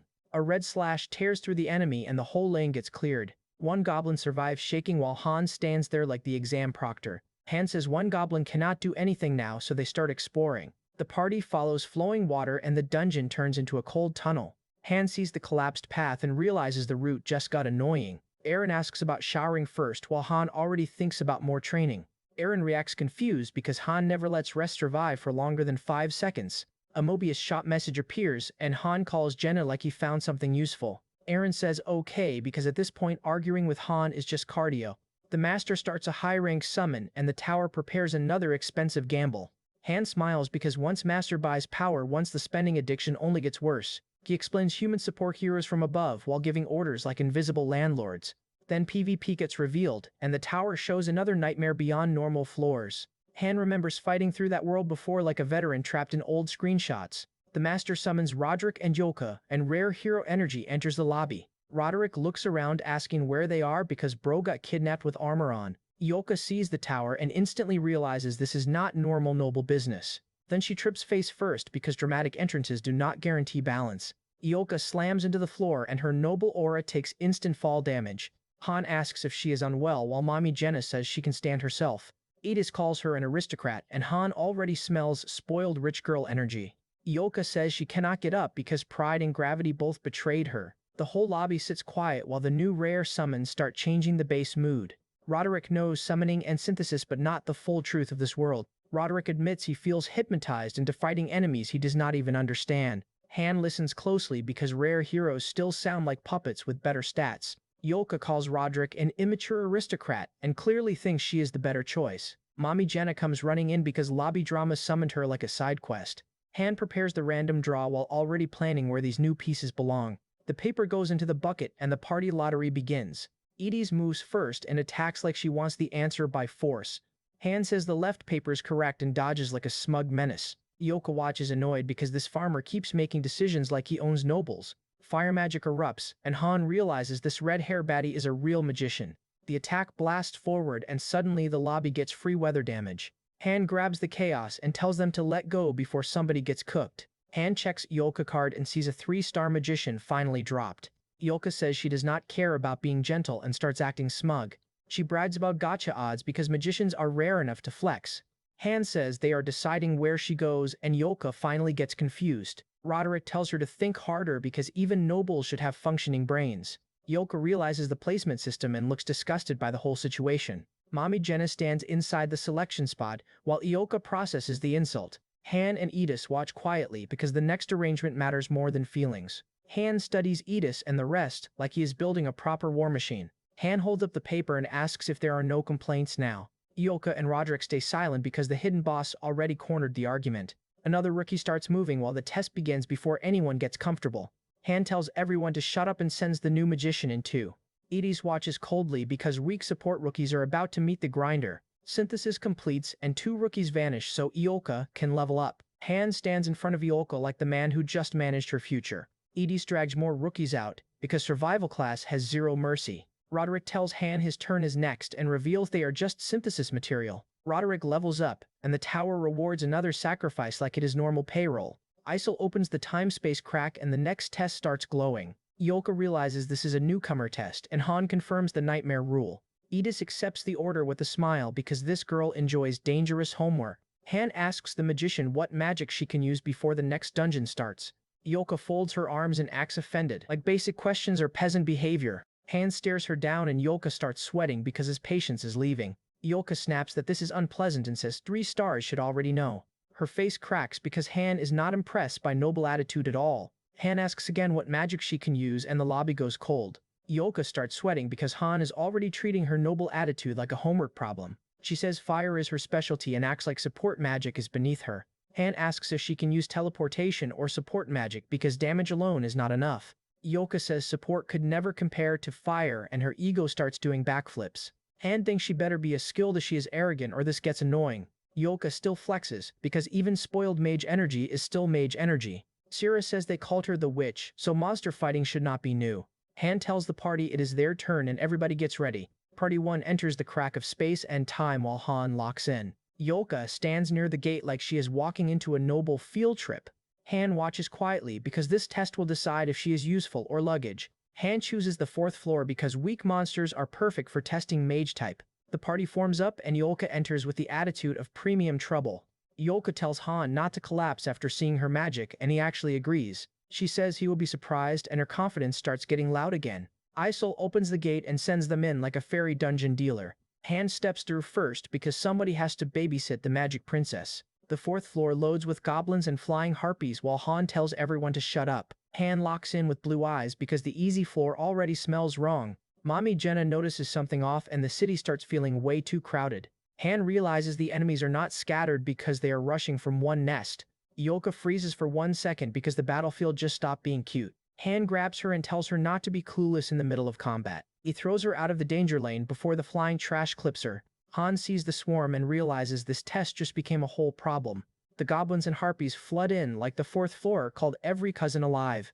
Mommy Jenna fires first and starts deleting targets before they reach the party. Her arrow lands clean because Archer Mommy is still the safest investment here. Han orders Aaron to move right and attack only when he gives the signal.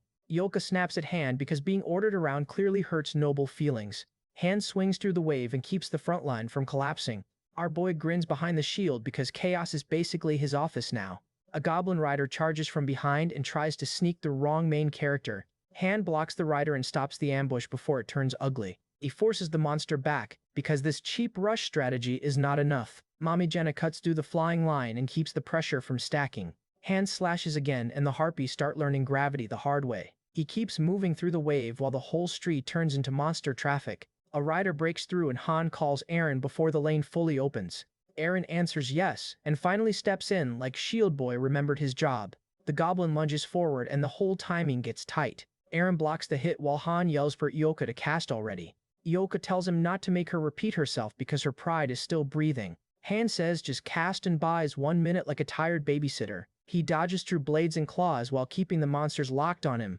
Ioka finally starts chanting and the fire magic circle turns the battlefield orange. Han yells because holding this many enemies back is turning into overtime. Aaron catches the next hit and says he has it like a real frontline. The fire explodes into the swarm and the monsters finally get cooked properly. Han realizes the spell is strong but blocking everything until it lands is the hard part. He asks if Ioka can hit the shield line because aim matters more than ego. Ioka gathers another flame and starts proving the witch title was not decorative. Her face twists because hand pressure is forcing her to cast under real combat. Ioka unleashes the spell, and the whole battlefield gets baptized in fire. The goblin rider opens its mouth like Floor 4 just spawned a boss dog. It charges Han full speed because ugly monsters love choosing the worst target. Han gets slammed back, but our boy still refuses to fold. Ioka fires through the lane and the goblin rider finally tastes rich girl magic. Aaron steps in with the spear because Shield Boy wants a little screen time. The strike lands clean and that monster gets folded mid-charge. Han notices the beast still moving because this thing clearly skipped death class. Our boy starts sprinting because the battlefield is changing too fast. Han rushes through the lane while the monsters keep trying to surround him. The movement gets wild and everyone starts losing track of the hidden boss. Han spins through the attack and turns defense into a whole problem. He catches something off and realizes the fight is getting more dangerous. Ioka starts blasting fire like the red mage baddie finally opened the oven. Her flame catches another enemy and the monster gets roasted on express delivery. A flying monster dives at Ioka because casting without defense is crazy work. Han crashes in and saves her before the harpy turns her into luggage. He calls her a handful because Ioka really tried casting with zero protection. Han changes locations and tells everyone to push toward the forest instead. Mami Jenna says they can plan once they actually reach the trees. Ioka tells them to enter the forest so she can bombard the whole area. The monster swarm keeps rushing while Ioka screams that her order better be heard. Mami Jenna spots the opening and says they can finally enter. Ioka starts whining because Han keeps treating her like dangerous cargo. Han grabs her and moves because noble complaints do not stop monster teeth. Ioka gets thrown around again while Han keeps saving her dramatic rich girl life. Aaron gets ordered into the forest too because the whole squad needs repositioning. Han activates Berserk and the demon face starts leaking through his eyes. Our boy goes full red mode because the swarm needs a monster of its own. Han admits he is tired and needs to buy time in the middle lane. A goblin rushes in but Berserk Han is already reading the cheap attack. The blade crashes against him and Han blocks it with pure crash-out strength. A rider charges again because these goblin Uber drivers have no survival instinct. Han realizes the mount is fast and the matchup just got annoying. The rider swings by and tests Han's speed like a drive-by menace.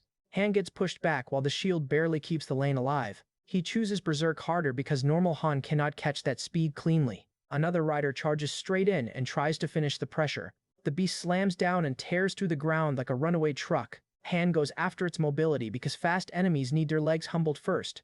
Our boy dashes through the red blur and closes the gap like a demon. The strike lands hard and Han starts ripping the rider rhythm apart. Then Berserk shuts off and Han suddenly loses the monster boost mid-fight. The rider towers above him because bad timing just became deadly. The beast snaps down and Han barely avoids getting pinned for free. Han eyes sharpen because one wrong step means the whole plan collapses. He counters at the last second and smashes the beast straight in the face. The rider keeps pressing because this mounted clown refuses to learn. More riders rush in and the battlefield turns into goblin traffic again. Aaron asks Han to use him too because Shield Boy finally wants responsibility.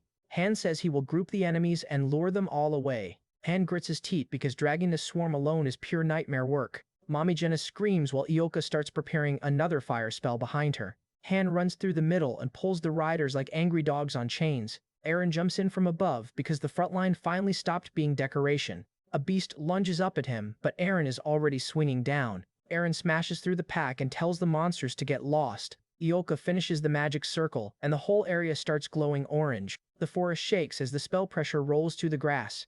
Ioka unleashes the bombardment, and the goblin swarm finally gets cooked. The battlefield goes quiet for half a second, and that never means peace. Han keeps running through the monster rush because floor 4 became highway traffic. Ioka starts chanting at night, and suddenly the spoiled mage baddie gets serious.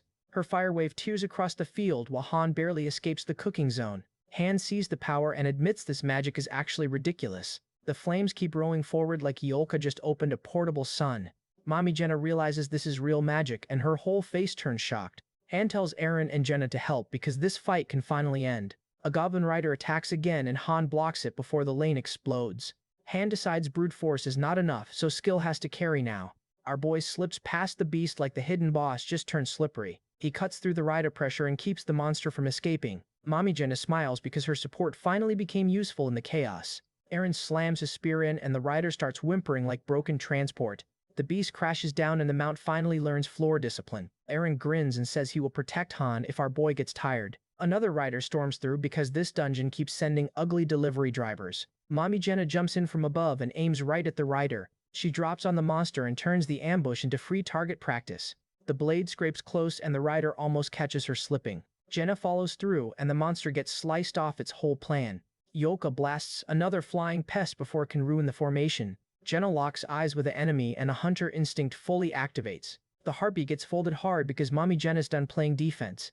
Jenna laughs it off because almost dying is apparently cardio now. Ioka screams for everyone to run because her next spell is still loading. The fire gathers in her hand like a tiny disaster ball. Ioka closes her eyes and starts forcing every drop of mana forward. Jenna yells for Han to run because the magic is not ready yet. Ioka's eye snaps open and the fire spell starts glowing like madness. Han and Eren run for it because nobody wants premium mage-friendly fire. Ioka commands the flame to burn and the whole area holds its breath. A giant fire pillar drops into the enemy swarm like divine oven punishment. The explosion tears through everything and the battlefield turns into fire soup. Han ducks under the heat because this spell might erase allies too. The smoke rises everywhere and Han wonders if that was finally the end. More monsters push through the flames because these goblins refuse common sense. Ioka activates Transcend and the red mage starts going full nuclear witch. The fire spreads again and the entire wave gets swallowed by pure heat. Ioka gets blown back because even her own magic has no manners. The forest burns in silence while the last enemies disappear into smoke. A final fire wave carves through the battlefield like a dragon tail. Ioka stands in the flames like she just won a magic fashion show. Han lifts his shield and stares because the spoiled mage actually delivered. The ground is carved open and every monster path got deleted. The party returns to the lobby before anyone can fully process that chaos. Eren finally understands magic and looks like his brain needs a restart. Ioka laughs hard because she told these peasants her magic was different. She starts flexing like the whole lobby should clap for her spell. Then her body gives out because the magic bill finally arrives. Jenna catches Ioka and Han realizes her mana got completely drained. Ioka goes full dizzy mode because one big spell emptied the noble battery. Han checks her card and confirms Ioka is still a 3-star mage. He remembers mages are rare because they turn parties into walking cannons. Ioka drops onto Jenna looking exhausted after flexing too close to the sun. Han smiles because the time for his next big move is getting close. Master starts building new facilities because the lobby finally needs real mage infrastructure. The magic research lab finishes and the tower unlocks skill research. The alchemy lab finishes too, so item crafting officially enters the menu. The library gets completed and mages can finally study instead of just throwing fire. All 3 buildings combine into the magic hall like the base just got premium DLC. Ioka complains about potatoes while Han says brain users do not get meat privileges. Han starts running her down because noble mage cardio is clearly garbage. Ioka yells that her dress is custom magic clothing from her family. The story explains her fancy outfit is actually a family-made magic dress. Han says 3 slow laps daily is nothing compared to his own training. Han notices Antang just watching and wonders what the master's planning. The magic hall links with Ioka card and the mage system finally starts opening. Han sees weekly dungeons where they can gather materials for crafting. The storeroom waits for orders, and now consumable items can finally be made. Han tells Jenna to watch Ioka so the mage princess cannot run away. The magic hall opens and Isol shows Han the new facility layout. Han reads through the recipe book, because our boy is farming potion knowledge now. The cauldron appears and potion crafting starts looking like fantasy cooking class. Han drops herbs inside because even medicine starts with tower grocery shopping. Han hits perfect crafts and makes low-grade health and magic potions. The finished potions line up like tiny bottles of survival insurance. Isol praises Loki, while Han says saving these beats dying like amateurs. Night covers the lobby and the base finally feels like it is evolving.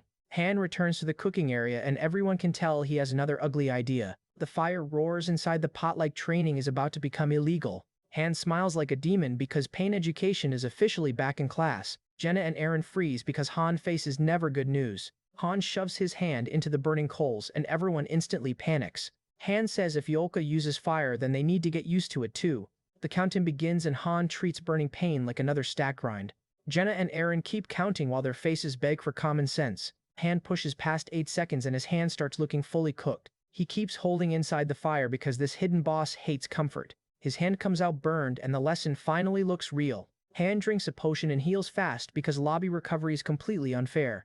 Han says they must fight beside fire or burn before enemies do. Mommy Jenna looks horrified because this training plan is pure villain behavior. Aaron asks when they stop and instantly regrets wanting the answer. Han says they stop when they can endure it because Mercy got deleted. Aaron remembers floor 5 and realizes carelessness already killed people before. Aaron steps up and places his hand over the fire like a brave idiot. Jenna grabs him fast because copying Han blindly is not survival. Han stops Aaron and says his own burn was only an example. Jenna refuses because she stands in the back and thinks she is safe. Han and Aaron react because that excuse makes absolutely zero sense. Han explains Yolka cannot shield or teleport so protecting her is mandatory. Han apologizes to Aaron but says he should already know what to do. Han notices something weird and his face turns curious immediately. Aaron looks at the bottle like the next part of training just arrived. Han warns not to waste supplies before he explains the rest of the plan. Han tells Jenna she will learn weapon switching from now on. He explains arrows and blades must both be used depending on distance. Han crosses out the old fixed formation because one-trick teams get buried. Jenna realizes this mage escort plan is going to be high maintenance. Han imagines the group moving like a tiny cannon squad with real formation value. Han thinks Party 2 will grind the 9th floor while Party 1 stays active. He studies siege pursuit and escape because future missions will not stay simple. The 10th floor warning shows at least 2 parties must participate there. Han drops more ingredients into the pot because preparation never clocks out. He keeps training with fire because the main party needs resistance fast. Smoke erupts and Han coughs because even genius plans can smell like trash. The lobby rests at night while the next floor waits for fresh suffering. Yolka snaps at Han because noble mage ego cannot survive being coached. Han activates the cold blue eye because her attitude is already wasting oxygen. Yolka grits her teeth because our boy just treated her like homework. She storms off saying she only needs to do what Han says. Han studies her fire classes and realizes class 3 gives real control. He says they need to raise her combustion because raw fire is not enough. Mommy Jenna fires straight at Han because training just became attempted murder. Han ditches the shield and starts dodging arrows like a broke anime Batman. Jenna says he is getting stronger and she is not even glazing. Han walks in harder because easy praise does not finish tower floors. Our boy slides to another arrow because pain training finally paid rent. Mommy Jenna closes the gap and makes the archer baddie fight up close. She swings through the switch and starts looking scary with both weapons. Jenna realizes weapon switching actually matters and her brain finally loads the update. Han shuts down her attack and shows her the gap is still real. He explains the switch timing because Archer Mommy cannot stay one trick. Jenna says good while looking way too happy about getting bullied stronger. Aaron is missing because pain resistance training has that boy fully retired. Han says Yolka stays strong even with lower firepower so class 1 fits her. Edith says they cannot even fill one team and the lobby problem stays ugly. Han looks at the others and asks about those guys like he already knows.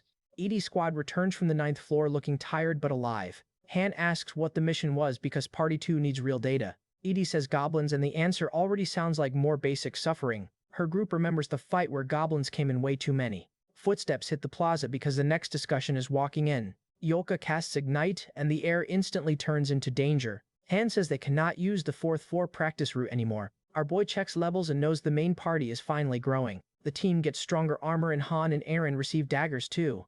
Shern and Merkin appear as cards because Master keeps feeding the system. Isol asks if Han predicted mission 6 because this fairy loves homework. Han tells her to stop asking useless stuff like she is some god. He says masters grow through failure, but Antang still does not know that. The lobby sits quiet while the next big decision starts breathing.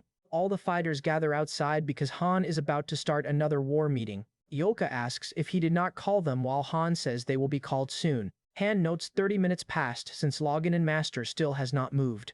The 10th floor gate waits like a giant blue bad decision. Han says one part is still incomplete and Eren instantly gets nervous. Isel opens the time-space gate and the room starts glowing. Han says this is just a game to Onding and that is the problem. Eren says he can fight too because pride refuses to stay seated. Han says that is quite impossible because guts alone do not clear boss floors. Isel warns the master has consumables but none are registered for battle. Edie says preparations are done and Han asks about wills like a menace. Han asks how they will handle supplies because Floor 10 will not forgive mistakes. Isel screams she will be watching because Fairy Gremlin wants front row chaos. Han smirks because the answer finally starts forming in his head. A broken rookie hides nearby whispering that everyone is going to die. The man panics harder because Floor 10 already coated his brain. He rushes at Han screaming die like fear picked a worse target alive. Han looks down asking what is wrong with this idiot. The man cannot see them and thinks Han is his grandfather somehow. Everyone watches confused because the city is already messing with people. Han looks around and says this place feels familiar. Eren says it looks different but still weirdly familiar. Han realizes the truth and his face says no way. The group walks through the city and finally understands they have been here. Crowds fill the street like this nightmare town still has normal life. Han sees the city untouched and realizes it has not been destroyed yet. The party arrives under the tower and the city already looks one bad breath from disaster. Han sees the city still standing and realizes this timeline is before everything collapsed. Mami Jenna asks if the mission is spread everywhere and Han says it is worse than that. Han tells everyone they need information first if they want to survive Floor 10.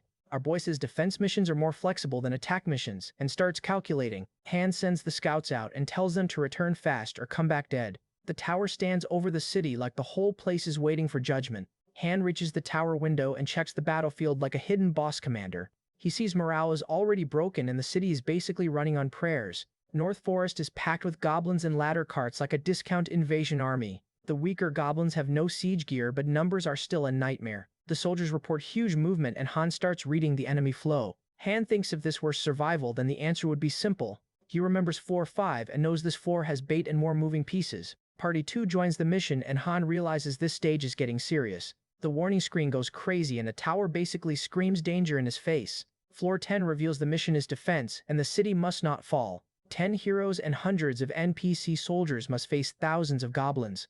Han says something is still missing because these numbers make no sense. Mami Jenna realizes the NPCs are physical and that makes them usable. Roderick studies the map and points out the enemy routes around the city. Edis asks what they need to do because this mission looks cooked. Han says defend because simple words are all this nightmare allows. Our boy folds his arms and starts building the only plan that can work. Roderick rejects a direct attack because charging out would be pure clown behavior. Han says this is the opposite of a clean attack mission. He spots the angel statue and realizes the city has a real protection target. The statue starts glowing and the mission objective finally shows its real throat. Han says if that statue gets destroyed then killing every goblin means nothing. Roderick understands they need to protect the statue before anything else. Han knows if they fail the mission then everybody gets deleted. The whole party locks in because there is no safe corner in this city. Roderick accepts the logic and finally stops treating Han like a random farmer. He says wherever they are failure still means death and the room gets heavy. Han sees only the northern army has ladder carts so that becomes the first key. He tells Edis to destroy every ladder that can hook onto the walls. Edis says 5 extra fighters cannot make city defense possible. Han says the enemy only has one real way to break through fast. The ladders are the only path up the walls so those carts must disappear. Edis says that is not what she meant because the numbers are still disgusting. Han knows they cannot win a pure wall fight against that many monsters. The goblins would eventually climb over and drown them in bodies. Han says even if they join the defense they are still too few. Mami Jenna remembers there is a river and the next clue finally clicks. Han recalls the rainy 7th floor and wonders if a dam collapsed. Every clue points toward the dam and the real disaster coming from behind. Han clenches his fist because the tower just hid the answer outside the city. Mami Jenna hears water beyond the river and suddenly her hunter ears save the run. Jenna moves toward the sound while rain and rushing water confirm the bad news. Han realizes the dam collapse is the reason the city fell before. Mami Jenna panics because the mission just became way bigger than goblins. Han tells Edis to retreat to the inner wall if the outer wall falls. Han smiles because Edis understands fast and he can leave that side to her. Edis accepts the order while the others realize Han is splitting the whole battlefield. Han tells Edis to bring her weapon while he heads for the east gate. Eren says it is too dangerous because leaving the city sounds insane. Han says staying here means they all get annihilated anyway. He explains reinforcements never came because the dam collapse blocked the route. The map shows the real mission now. Kill the goblins and stop the dam collapse. Mommy Jenna agrees because the plan is crazy, but it finally makes sense. Han raises his sword and steps forward because 410 just became his operation. Han maps the East Gate route and says they must kill goblins before the dam collapses. The citizens rush through the gate while soldiers yell like crowd control as a boss fight. Han and Olka sprint ahead because the inner wall is already their last checkpoint. Han sends Mommy Jenna to scout outside while Eren gets ready to open the gate. Han orders Iolka to cast Stage 2 flames the second the gate opens. Eren grabs the mechanism and starts cranking like the whole city is sitting on his back. The gate starts opening by itself and the soldiers instantly start panicking. Mommy Jenna sees a huge goblin crowd already waiting outside like ugly concert fans. Han charges out and tells the team to stop soldiers from interfering. A soldier screams at them to stop, but he picked the wrong side quest. Mommy Jenna boots the soldiers down because Archer Mommy does not have time for paperwork. Iolka begins the spell and the whole battlefield starts glowing like a fire ritual. An arrow shoots out first and the gate opening plan officially starts moving. Han punches through the first goblin while Iolka charges the flame behind him. The goblins notice the opening and their ugly red eyes start flooding the gate. Han dives down from above and starts the first cut like a human guillotine. Mommy Jenna gets grabbed by a wolf beast, but she refuses to become monster delivery. Han drops through the rain and realizes the gate fight already became chaos. Iolka smiles because the Fire Princess finally has permission to go stupid. Eren screams toward Han because the goblins are already rushing way too hard. The goblins reach forward like hungry demons begging for free city access. Iolka releases the flame wave and tells every monster to move away. The fire sweeps across the gate and starts roasting the whole goblin line. The flames spread across the ground like Iolka just painted the entrance with hell. The goblins scream inside the fire because this gate just became a barbecue trap. The explosion swallows the entrance, and the monster crowd gets erased by rich girl magic. Han and Jenna rush forward while Eren follows because the path finally opens. Iolka drinks a potion because big spells drain her noble battery instantly. Han turns back toward Iolka because her magic just bought the whole plan. Han asks if she still wants to follow because the real danger starts now. Iolka understands the job and finally stops treating this like noble theater. Han walks through the rain while the soldiers realize this man is not normal. A soldier warns Han that getting too close will end badly fast. Han stares through the flames because fear is no longer useful here. The burning gate keeps roaring while goblin shadows gather behind the fire. Han orders everyone into position and the squad forms up around the flame wall. Han tells Iolka her firepower is weak, but wide flames still control space. He warns the goblins will push through if the fire is not heavy enough. The monsters charge anyway because goblin brains clearly have no refund policy. Han counts down while the first ugly rider crashes straight toward him. Our boy cuts through the rush because the fire shield still needs a real blade. The timer drops while monsters keep sprinting through the heat like unpaid idiots. Han and Iolka hold the line together while arrows and flames start stacking bodies. A rider breaks through and Han slices it before the formation can crack. The countdown keeps falling while Eren and Jenna fight like the wall depends on them. Mommy Jenna gets thrown into close combat and still cuts the monster clean. Eren stabs through another goblin while the fire keeps eating the battlefield. The team keeps rotating while the last seconds start screaming louder than the monsters. Iolka locks in again because this fire wall is the only thing saving them.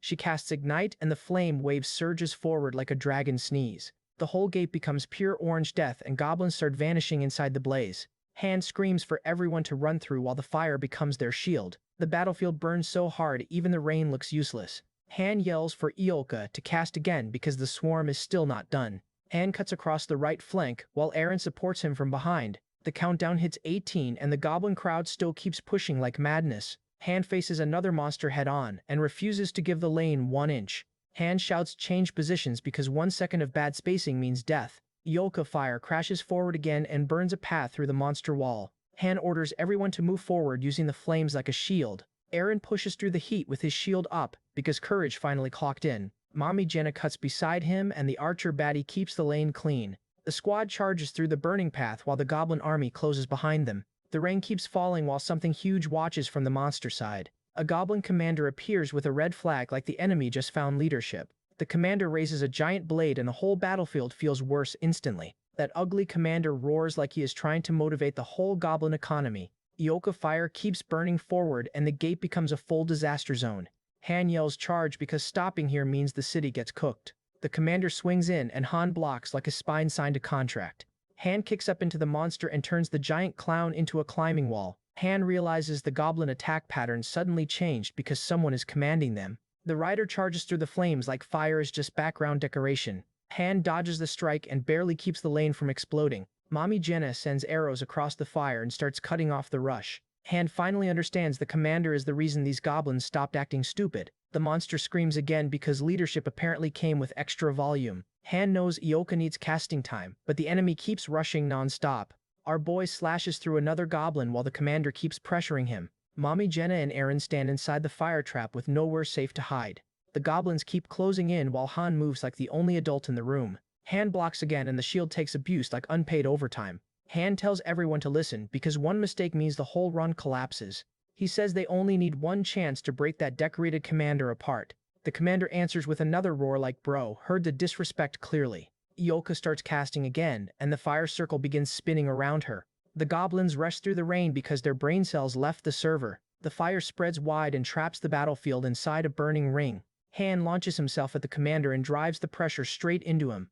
The blade lands hard and the big monster finally learns Han is not decoration.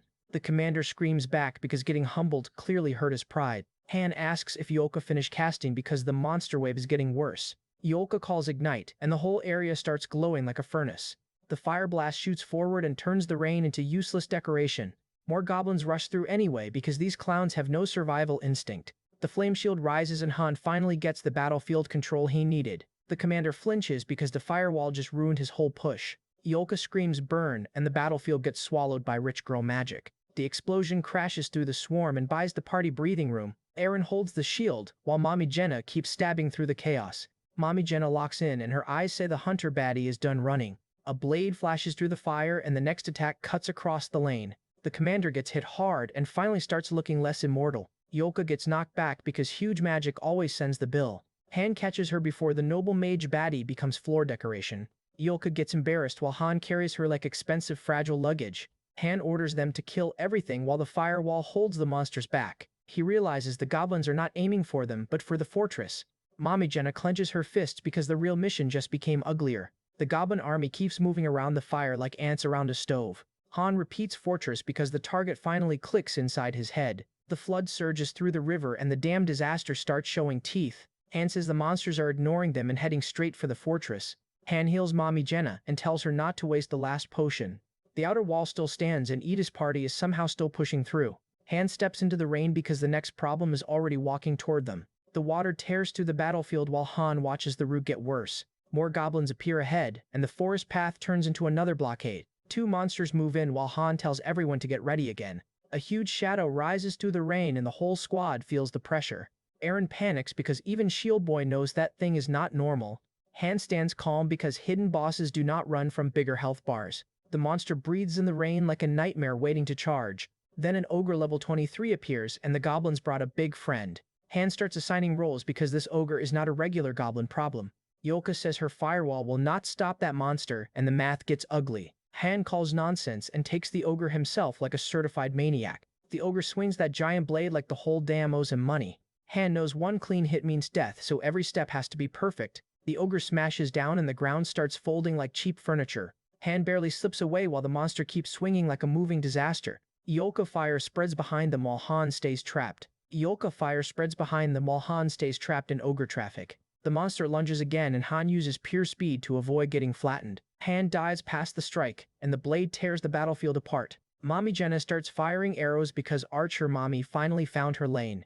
The arrows land on the ogre but the giant barely cares. Jenna thinks it is working while the ogre keeps eating arrows like snacks. Mommy Jenna sees it cannot dodge and tries turning that into free damage. The ogre gets pierced again, but the hits still look way too shallow. Han tells Jenna to save arrows unless she can hit a real weak point. Jenna spots another opening and the pressure keeps stacking. Aaron and Ioka stay busy with goblins while Han gets stuck with the big problem. Aaron blocks a rush while the ogre keeps forcing the whole team apart.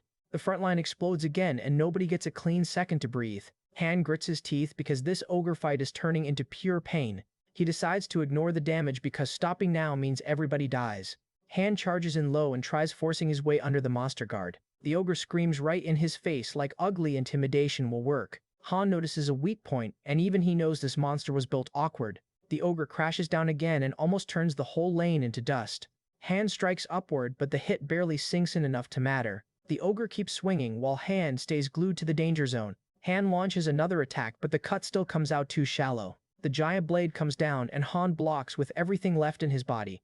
Han says it does not matter and forces himself through the opening anyway. The blade finally pierces deeper and the ogre starts bleeding for real. Yoka fire keeps burning behind them while the monster line starts breaking. Han moves again because one good hit is not enough for a giant. The ogre suddenly charges toward Yoka and the whole plan turns sideways. Han sees the path and realizes the monster's aiming past them. Eren gets clipped by the rush because that big clown refuses to slow down. Yoka throws up a fire barrier as the ogre barrels straight toward her. Han screams because the ogre just exposed the real target. Yoka gets knocked aside while the fire circle barely saves her from getting crushed. The ogre turns away from the party and everybody finally sees the problem. Han realizes the monster is going straight for the dam. The dam stands in the rain like the whole mission is hanging there. Mommy Jenna jumps onto the ogre because Archer Mommy refuses to watch disaster. She drives her blade into the monster and buys the team one desperate second. Han rushes in and says he will not let that happen. His eyes turn cold because this ogre is dying right here.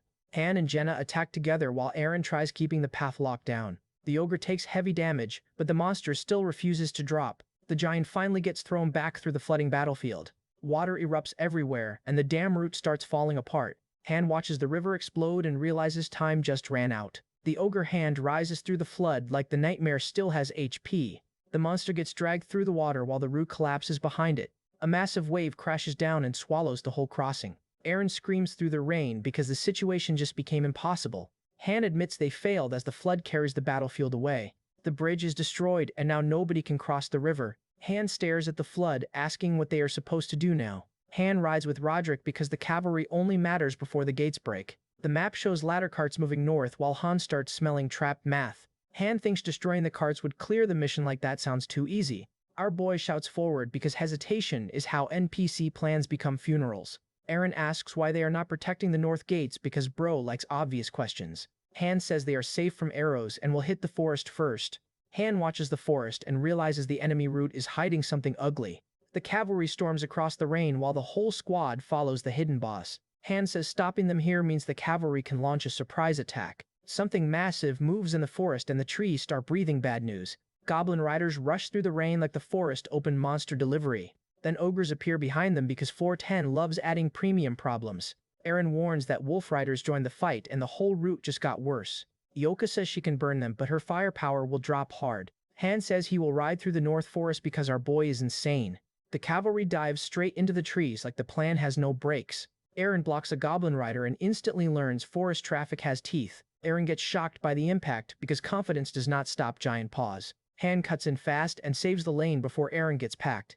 Han tells Eren to ignore it and keep fighting like panic is useless. Han notices something moving and his face says the ambush is not done. A wolf rider screams in his face because ugly backup finally reached a party. A cavalry soldier charges ahead and tries to break through the monster line. The whole battlefield turns into mounted chaos while goblins get trampled everywhere. The city soldiers see reinforcements arrive and finally start breathing again. Another goblin swings in because these clowns refuse to read the room. Han and the squad push forward while victory starts looking almost real.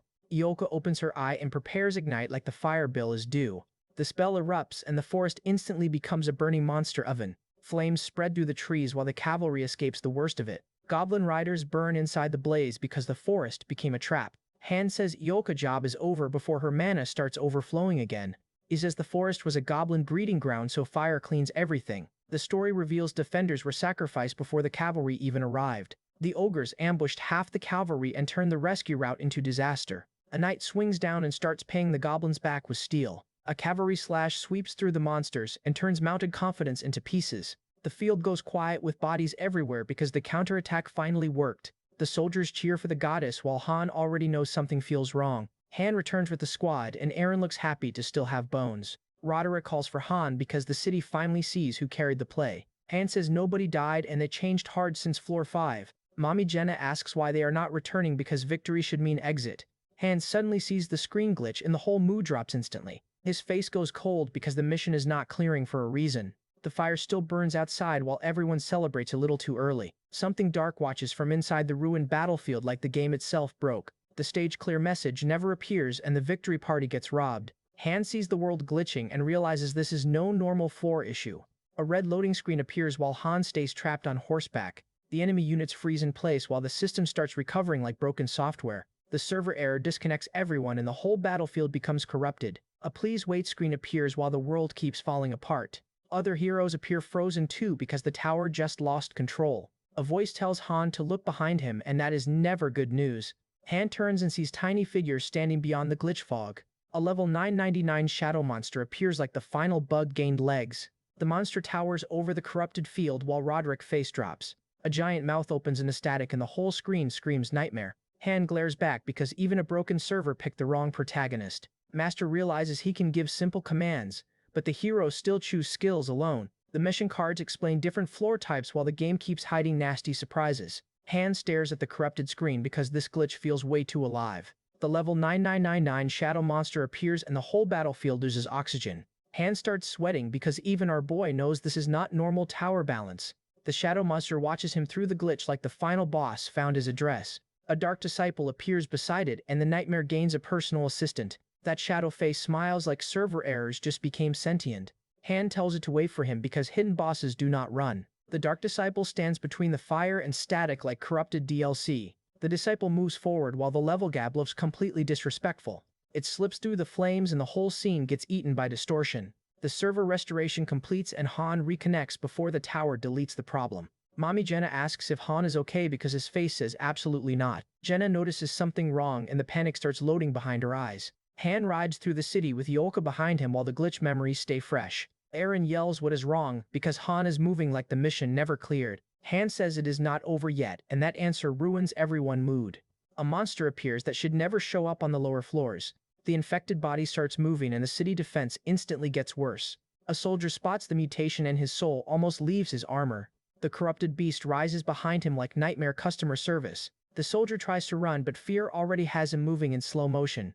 He screams as the monster rushes because the lower floors just broke rules. More corrupted beasts crawl out and the gate fight turns into a horror patch. Aaron panics because the monsters are coming from places nobody planned for. The corrupted enemies close in while the city starts losing every safe angle. Han locks his eyes and decides he will kill the source himself. The monsters tear through the soldiers and Han sees the corpses becoming a new problem. Ioka watches from the wall because the battlefield below is turning rotten fast. The castle gate starts opening again and the soldiers scream to shut it. Han charges through the opening because waiting means the infection spreads inside. Mommy Jenna sees him go and instantly realizes this man is leaving alone. Han tells them to close the gate while Jenna looks ready to crash out. Mommy Jenna screams for him because Archer Mommy hates this plan already. Aaron asks how Han can go with monsters everywhere because common sense still exists. Han rides away with Yolka watching because the mission just became solo work. The soldiers are forced to choose between fighting outside or becoming monster food. Aaron says he will go back with Han because loyalty finally beat fear. Jenna tells Han he better come back because she knows he heard that. Han rides through the gate while the shadows close around him. Yolka tells him not to die because even the noble mage knows this is insane. Han answers that she better survive too because this is not goodbye. The gate slams shut behind Han and the city seals its hidden boss outside. Han raises his blade and prepares to cut through the corrupted pack. A beast growls from the darkness while Han keeps the horse steady. The infected soldiers and monsters rush in like the glitch brought a whole squad. Han charges between them and starts carving a path through the mob. The horse breaks forward while the corrupted enemies chase like hungry bugs. A massive shadow rises above him and the air starts feeling wrong again. A huge monster smashes down and the street erupts under its weight. Han realizes the old problem is still alive and this floor keeps cheating. More infected beasts crawl forward with that purple glitch energy leaking everywhere. One lunges at the horse and Han cuts it away before the ride gets ruined. Our boy keeps slashing through the swarm while fire lights the whole street behind him. Mommy Jenna stands on the wall and watches because Han really went into hell alone. Han smirks through the flames because fear picked the wrong protagonist again. The seal gate shakes hard as monsters slam against it from outside. The soldiers panic because the wall sounds like it is getting bullied. Another impact hits the gate and the whole city feels that warning. A giant corrupted beast rises with shadow followers and starts marching toward the wall. Han sees the gates are already down and realizes the mission just got uglier. Our boy rides forward because he only needs to kill the source. The shadow monster stands beyond the chaos and Han finally finds where it is hiding. Han charges straight through the flames and promises to kill that nightmare himself. The chapter starts explaining the enemy has two ways to ruin the whole mission. First, they can destroy the goddess statue and instantly cook the entire defense. Second, they can kill humans and turn the battlefield into a corrupted monster factory. The dead enemies become stronger shadow pests and the tower starts cheating even harder. Yolka fire buys time while the enemy patterns keep changing around the raiders. Han realizes the battlefield is still unstable and our boy is getting pressed. Edie's keeps fighting despite everything because the battlefield is still unstable and our boy is getting pressed. Edis keeps fighting despite everything because Party 2 is finally standing on business. The goddess statue shines in the middle like the mission whole life support system. Han thinks the statue can hold for now, but the attackers are still swarming. The civilians panic at the gate because background NPCs always choose screaming first. They beg the soldiers to open the gate because survival makes everyone selfish. The crowd screams louder because the city has no escape route left. A giant shadow rises behind them, and the panic finally finds a real reason. The burning forest keeps spreading while black corrupted shapes move inside the flames. Han coughs through the smoke because even hidden bosses need oxygen. He unlocks fire resistance and the tower finally rewards getting cooked alive. The burning monsters rush through the flames like nightmare charcoal with legs. Han swings through them because our boy refuses to become campfire decoration. Han drinks a potion fast because the fight is already bleeding his stamina dry. He stands inside the fire while corrupted monsters crawl around like shadow cockroaches. Han locks in again because the mission still has no clear screen. Shern falls into fear and the tower cuts his stats like fear has taxes. Han keeps walking forward while the flames make this whole place look cursed. Dika falls into fear too, and now Party 2 is losing pieces fast. The shadow monster flies straight at Han like the glitch finally found its target. Han slashes the monster head on and refuses to let it touch the route. The thing swings back hard and Han barely blocks the corrupted strike. Han realizes this monster should not appear in lower floors, but it is still weak. More shadow attacks whip through the fire and the pressure starts stacking fast. Han blocks another hit and starts getting pushed around by pure glitch nonsense. The shadows keep stabbing from every side like the monster brought infinite cheap shots. Han cuts through the darkness, but the enemy keeps multiplying the pressure. A corrupted attack crashes down and our boy takes the hit with his shield. Blood sprays from the impact and Han still refuses to back off. The system says Han is bleeding and his survival meter starts looking disrespectful. Han coughs smoke and realizes he keeps inhaling fumes while fighting demons. He says he wants to talk before he passes out or his teammates die. The Dark Disciple answers from the flames and says it wants to talk too. Han accepts because information is still useful even during nightmare overtime. The Disciple says Han is different from them while swinging through the fire. The shadow attack explodes forward and talking immediately becomes attempted murder. Han blocks the strike and the blade collision lights up the whole battlefield. The shadow twists around his weapon like the darkness is trying to bite. Han slams forward and answers with pure angry protagonist energy. The Disciple dodges through the flames while Han keeps chasing the moving nightmare. Han face turns feral because Berserk is starting to leak through again. The Disciple keeps scraping past him and Han gets tagged from the side. The robed monster raises its hands and throws more shadow magic at point-blank range. A black claw swings in and almost rips through Handguard. The hit lands hard and Han gets dragged deeper into the fire zone. Han takes another blast and his body starts looking one bad hit from failure. His eye burns red because the hidden boss is losing patience fast. A shadow voice screams while Han pushes himself back into the fight. Han crashes into the Disciple and starts trading blows like a complete demon. The Disciple tries to escape, but Han stays glued to it like unpaid debt. Dark blood splashes through the flames as Han finally starts landing real damage. The fight turns into a brutal close-range mess and neither side wants to quit. The Disciple gets driven back through the burning trees while Han keeps pressing. Han stands in the flames laughing through pain like sanity left the lobby. He spits blood and still keeps moving because floor 10 picked the wrong farmer. Han grabs his wound and tries breathing while his whole body screams stop. He forces himself to stand because passing out means everyone else gets deleted. Han eyes close for a second and the tower finally sees how exhausted he is. Shern returns to the goddess embrace and the mission records his fighting spirit forever. Han says this ending would be meaningless after being dragged into this unknown place. He staggers forward while the fire keeps burning and his body keeps failing. Mamajana keeps fighting inside the city because Archer Mommy is not folding either. Aaron swings through the monsters while his face says fear is officially cancelled. Yoko looks completely drained, but the mage baddie is still holding on. Roderick screams through the battle while the defense line keeps taking heavy damage. The soldiers and heroes are scattered everywhere because victory came with a brutal bill. Aaron and the others look wrecked, but their eyes still refuse to quit. Roderick stands near the goddess statue and keeps the last defense from breaking. Edie's charges again because Party 2 is bleeding, but still not useless. The goddess statue changes from gold to blue and the mission finally starts responding. Han stands alone in the fire while the blue light begins pulling him back. The system light covers Han and the corrupted battlefield finally starts fading away. The world breaks apart into blue fragments while the flames and city disappear. Han gets MVP and the tower says he earned ingredients for a promotion stone. The 10th floor clears and the lobby name changes to Tonia.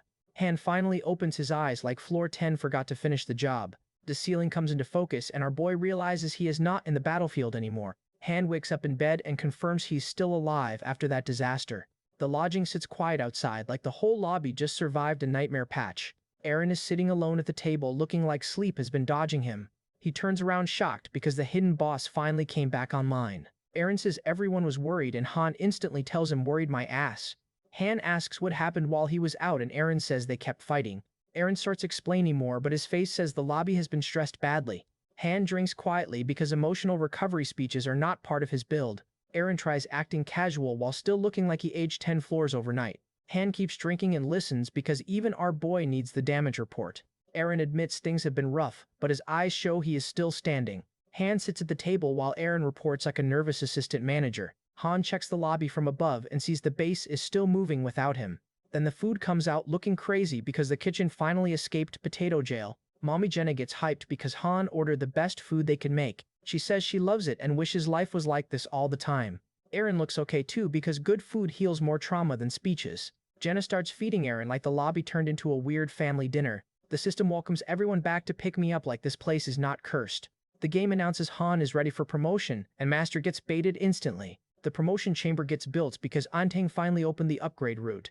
The elemental stones get thrown into synthesis and a basic promotion stone starts forming. The crafting circle explodes with fairy power because even upgrades need drama. Acel celebrates the promotion like her favorite streamer just won a tournament. She tells Han to keep pushing until 7-star and tower rating like that is easy. Han says Cirrus would already be 7-star if promotions work that nicely. He remembers trying his hardest and still never getting a 7-star hero. The promotion chamber gets added to synthesis and the real upgrade room finally opens. Han finds the staircase and walks in like he just unlocked a secret boss door. He realizes this place is outside Master control and that already smells suspicious. The system explains the hero comes out later while Master just has to wait. Han places the promotion stone down and starts the ritual himself. The upgrade light hits him and our boy changes gear like the tower gave him drip. The magic circle starts glowing harder and the room turns into upgrade hell. A bean drops on Han and the promotion finally starts cooking his whole body. Han opens his eyes inside the ritual and instantly knows something is wrong. A strange memory appears with a woman holding a baby and the whole scene glitches. Han reaches for a sword because fake emotional traps do not work on him. The strange light touches his hand and the illusion starts pulling him deeper. Han stands inside the glitch world while the fake memory tries to speak. The woman says that baby is not him and the whole scene gets even creepier. The baby is shown as the one who should have been there instead of Han. Han refuses to waste time on some broken dream trying to mess with his head. The scene collapses and Han drops into what looks like the lobby again. He sees a strange gate nearby and realizes this is not the normal lobby. A blue portal opens in the dark like the tower is inviting him into trouble. Isol appears from the portal looking way too happy for something this dangerous. Han notices Acel cannot explain properly and that makes the situation even worse. The Advent dungeon door appears with a locked warning and impossible pressure. The system says the Advent dungeon is opening and Han instantly loses his patience. Red pressure crashes down on Han and even our boy feels the weight. Han asks what the hell this pressure is because the whole room feels illegal. His sword slams down as the promotion trial starts pressing his body apart. The red distortion crawls over him like the dungeon is trying to overwrite him. Han gets dragged through the pressure and the ritual turns into a nightmare screen. He forces himself up with the sword because falling here means getting owned. Han eye turns red and the hidden monster inside him starts waking up again. The level 999 shadow thing appears and says they finally meet. Han draws his blade because talking with nightmare bugs is not his hobby. He points the sword right at it and admits he wants to kill it immediately. The monster name glitches above its head and level 9999 looks disgusting. The shadow starts mocking him because it thinks Han will not attack first. Han tells it to send him back if it brought him here just to talk trash. The monster grins wider because this thing clearly enjoys annoying him. Han wonders if every hero promotion is this insane, or if he got special cursed service. The shadow steps closer and the glitch starts wrapping around the whole room. Its body twists and the black smoke keeps crawling like corrupted spaghetti. The shadow takes shape in front of Han, like the tower nightmare finally got legs. Han stares at it with one red eye because this promotion just became war. The glitch world opens and a barefoot CEO baddie appears like corrupted customer support. She says even she does not know how to deal with Han and that sounds horrible. Han skips introductions because he already knows this woman is pure trouble. She calls him harsh because apparently being called out hurts even cosmic admins. She says this is not about chasing one person and the story instantly gets deeper. Then she reveals Han is the 100,479th case. Han stands there silent because that case.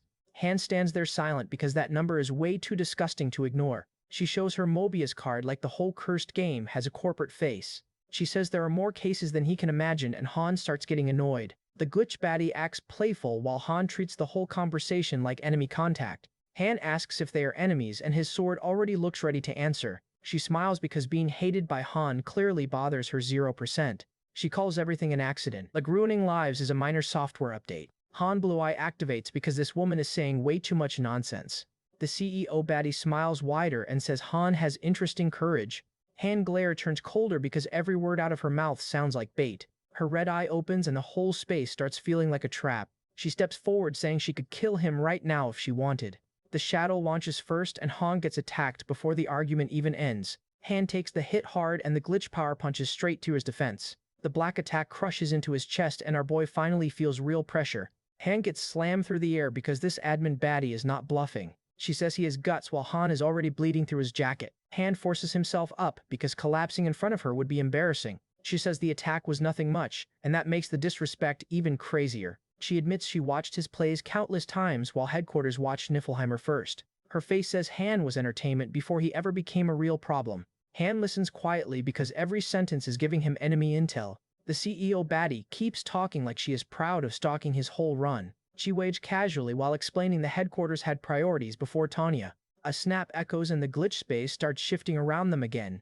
She smiles like she's about to show Han something he will hate. Han sees the ruined world and she calls it a shame, like this was just scenery. She shows the city from the 10th floor and says this is where they met. Another destroyed world appears and the name Sokia gets dropped like a corpse label. Then Kaya appears and the screen keeps glitching through another dead timeline. Adola appears next and the ruined city starts stacking like failed save files. Mady and Acardia and Liligia flash by while Han sees how wide this disaster goes. Arantia and Cisnia appear too because apparently the failure list never ends. The CEO baddie watches Han reaction like she is showing vacation photos from hell. She says over 100 million worlds ended during the same time period. A cursed book appears and she explains every world is trapped by a bad ending. She says the characters want outsiders brought in so the ending can finally change. Even if the settings and rules are broken, the goal stays the same. Han realizes that is why Pick Me Up was made and she calls him Master Loki. Han stays quiet because this explanation just turned the whole game into a rescue plan. She asks Han to work with her and the offer sounds poisonous immediately. Han charges instead because trust is not loading after all that nonsense. Our boy swings on her because partnership with the glitch queen sounds like clown behavior. She asks if that means yes while smiling like danger is flirting with her. Han eyes glow blue because Patience has officially left the server. Han says he will never work with someone like her and tells her to kill him if she wants. The glitch baddie laughs because stubborn Loki is exactly what she expected. Han says not yet because he needs to become much stronger before killing her. She admits calling him here used a lot of power and her control is running low. Han tells her to pick him up because this conversation is done. A message appears telling Master to trust the bond with the heroes. Han sees the same message again and realizes she is talking directly through the system. She repeats that Master must trust the bond with the heroes like that is the key. The world glitches orange and Han gets dropped into a brutal lava stage. She says Niflheimer 80th floor was the nightmare only 5 masters ever cleared. Han stands on the 80th floor like the trial just skips straight to hell. The CEO baddie tells him to watch what happens to her and the chair glitches away. She smiles in the lava light because this test is only getting started. Tell smiles while the protagonist watches the 80th floor like trauma got premium seating. The Wailing Wall is explained as the floor where every ranker got packed. The protagonist already knows how to clear it because bro wrote the Nightmare Guide. Tell offers drinks and a watch party like this is some hell vacation. Our boy remembers losing nearly all his forces and the mood gets heavy fast. The 80th floor is pure death where living things get deleted on entry. The enemy list starts loading and every monster looks like unpaid trauma. Tell explains the floor was cursed by Niflheim itself, and our boy knows. Even summon rates depend on the account because gacha luck is legal robbery. Tell asks if that was coincidence while smiling like she knows the answer. Chaos crystals appear and their levels already look like account bankruptcy. Despair crystals join too because the floor needed emotional damage with teeth. Grudge crystals show up next and now the monster roster is just hatred. The protagonist asks how they even reach 488 from this mess. A replay opens in the sky and the old raid starts loading. Loki appears in armor looking like the final boss joined his own team. The first hero steps down and the whole battlefield starts feeling expensive. Another hero arrives with calm feet like hell is just a sidewalk. More allies drop in and the squad formation starts looking illegal. The 5 strongest heroes stand together while the monsters suddenly look unemployed. A giant monster looms over them but nobody even flinches.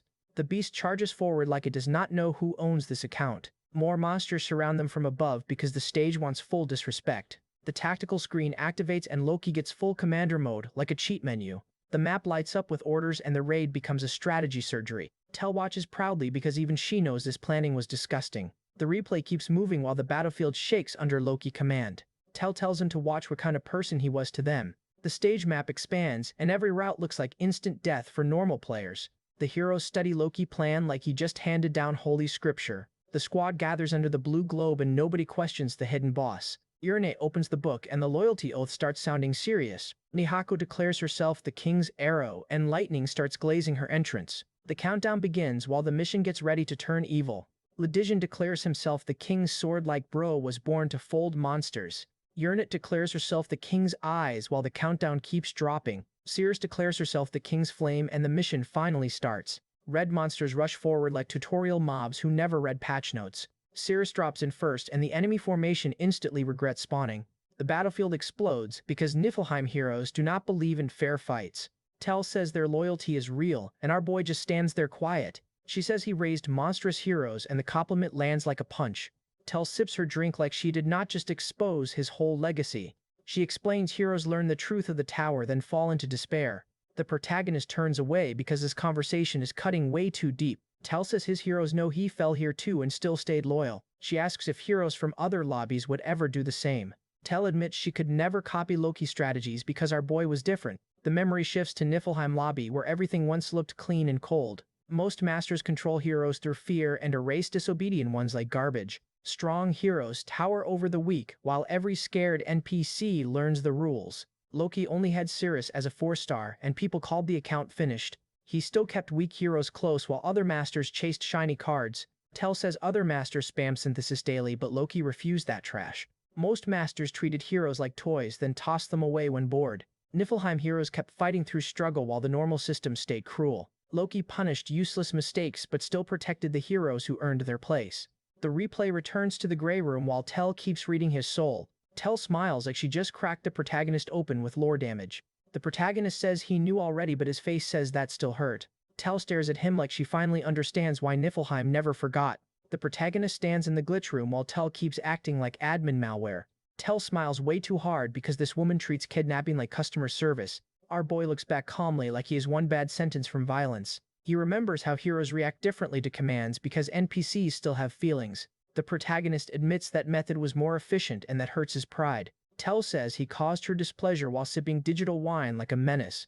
Our boy snaps because he is from Earth and does not want her problems. The protagonist refuses to cooperate even if the top ranker is within reach. He tells Tel to disappear before his patience fully leaves the server. Tel says she only wants him to reach the floor she is on. The protagonist asks what if the whole thing was really her plan. The floating fortress appears again and this place still looks like cursed heaven. Tel grins like a final boss who already read the patch notes. She says maybe he will never escape without her help. Tel offers to send him back if he climbs to the top. The protagonist asks if the contract is established.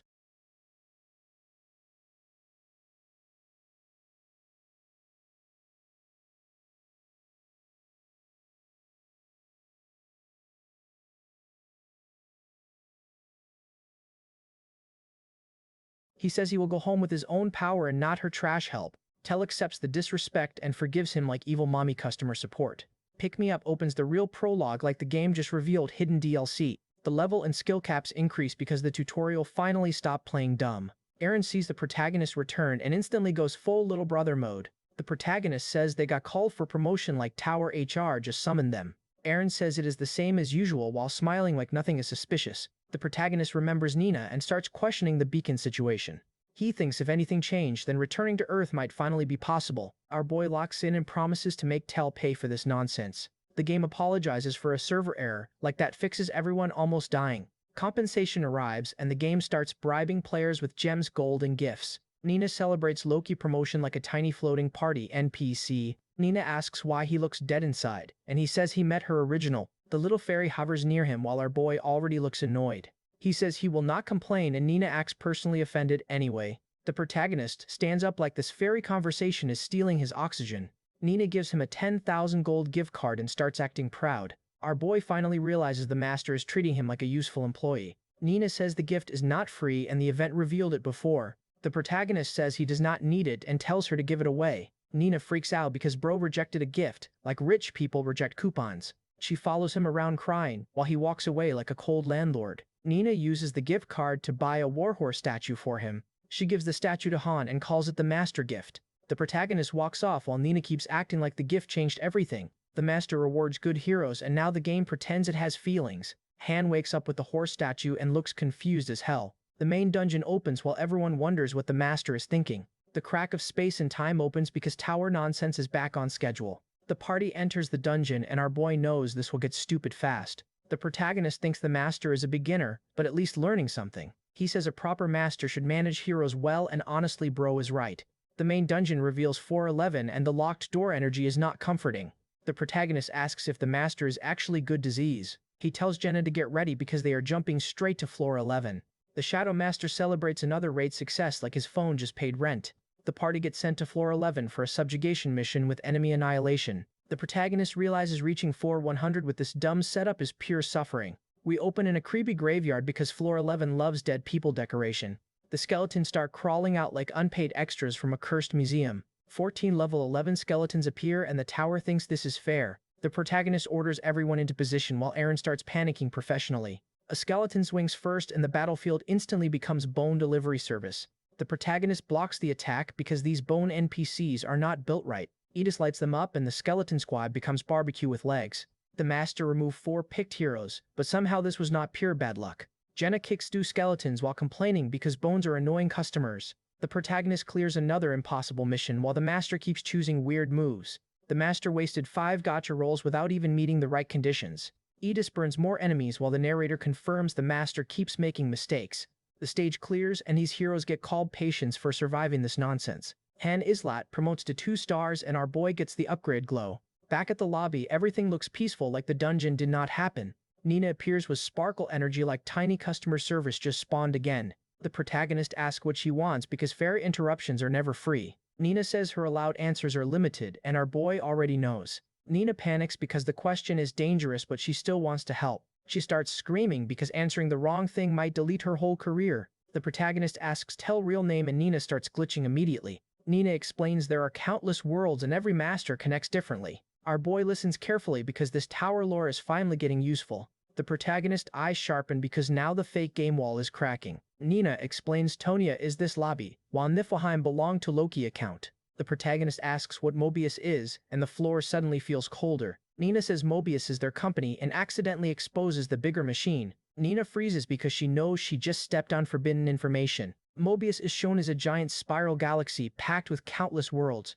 The protagonist realizes every master owns a different world. Ro found the server map. His eye locks in because Tell might have touched more than one account. Nina says of course, and starts explaining what makes someone a master. The protagonist asks if Tell did something to another master or anything else. Nina freaks out because accusing Tell is basically asking for admin punishment. Nina vanishes while our boy sits there with more questions than answers. The protagonist lies down because figuring this out right now is impossible. Time passes and the lobby flame keeps burning like the plot is waiting. Our boy asks if he can trust Nina and she says she checked another CEO top. Nina says messing with masters needs huge risk and many annoying requirements. The next training scene starts with scarecrows standing around like practice victims. Aaron charges in screaming because confidence always shows up before pain. The protagonist swings hard and turns the training dummy into stress relief. Our boy stays focused while the attack pattern starts looking cleaner. He thinks the good disease infection could cause real problems later. Aaron gets smacked down because training with the protagonist has no mercy setting. Jenna jumps in and the whole sparring session becomes a jumping simulator. Aaron nearly gets clipped and suddenly training feels like a lawsuit. The protagonist plants his foot down because the squad still needs discipline. Jenna attacks next while Aaron blocks, like his rent depends on it. The team surrounds the protagonist but bro is still reading everyone like subtitles. Velkist and Edis join in because apparently one jumping was not enough. Velkist swings that scythe and the protagonist knows this guy wants smoke. The lobby returns above us and the next raid starts loading. The team heads out quickly while Jenna notices the 12th floor feels suspicious. Nina opens the crack of space and time for another dungeon run. The portal waits while the party prepares to enter like usual. The protagonist stops because something about this mission smells wrong. Nina smiles too hard and that alone tells us this is not normal. The team stands ready but everyone can tell our boy is not moving. The system says Han refused to participate and now the lobby starts glitching. The protagonist says he is not going and Nina nearly loses her wings. He reminds them they can refuse while everyone acts like he broke reality. Jenna says she has never heard of that because refusal usually gets people dragged. Nina warns it is dangerous, but our boy roasts dungeon entry as dangerous too. Nina tries arguing but the protagonist already knows what she wants to say. She reveals synthesis cannot be refused and angry masters can delete heroes with it. The protagonist finally understands the real punishment and his face goes cold. Edis reacts hard because forced synthesis sounds like a death sentence. The whole squad freezes while the fake game rules suddenly look disgusting. The protagonist grips his weapon because this system threat is personal now. Aaron says he will go anyway because someone still has to clear it. Jenna yells because Aaron volunteering alone sounds like premium clown behavior. Edie snaps asking if he is really going alone into that death trap. The protagonist smiles because he already knows a tip was hidden in the mission. Jenna stares at him confused while our boy starts cooking his real plan. The protagonist grins because the tower thought he would just obey. The master reacts from above, and the pink eye screen returns like admin panic. Han and Enna become inoperable while the master finally realizes the pieces moved. The master stares at the pink shield eye because Han just broke the tutorial. Isol summons Edis and the backup squad because our boy made master improvise. Eda squad appears asking why they were summoned and everyone looks confused. The protagonist stays cold while Jenna realizes this plan is already weird. The courtyard goes quiet because the tower is waiting for someone to fold.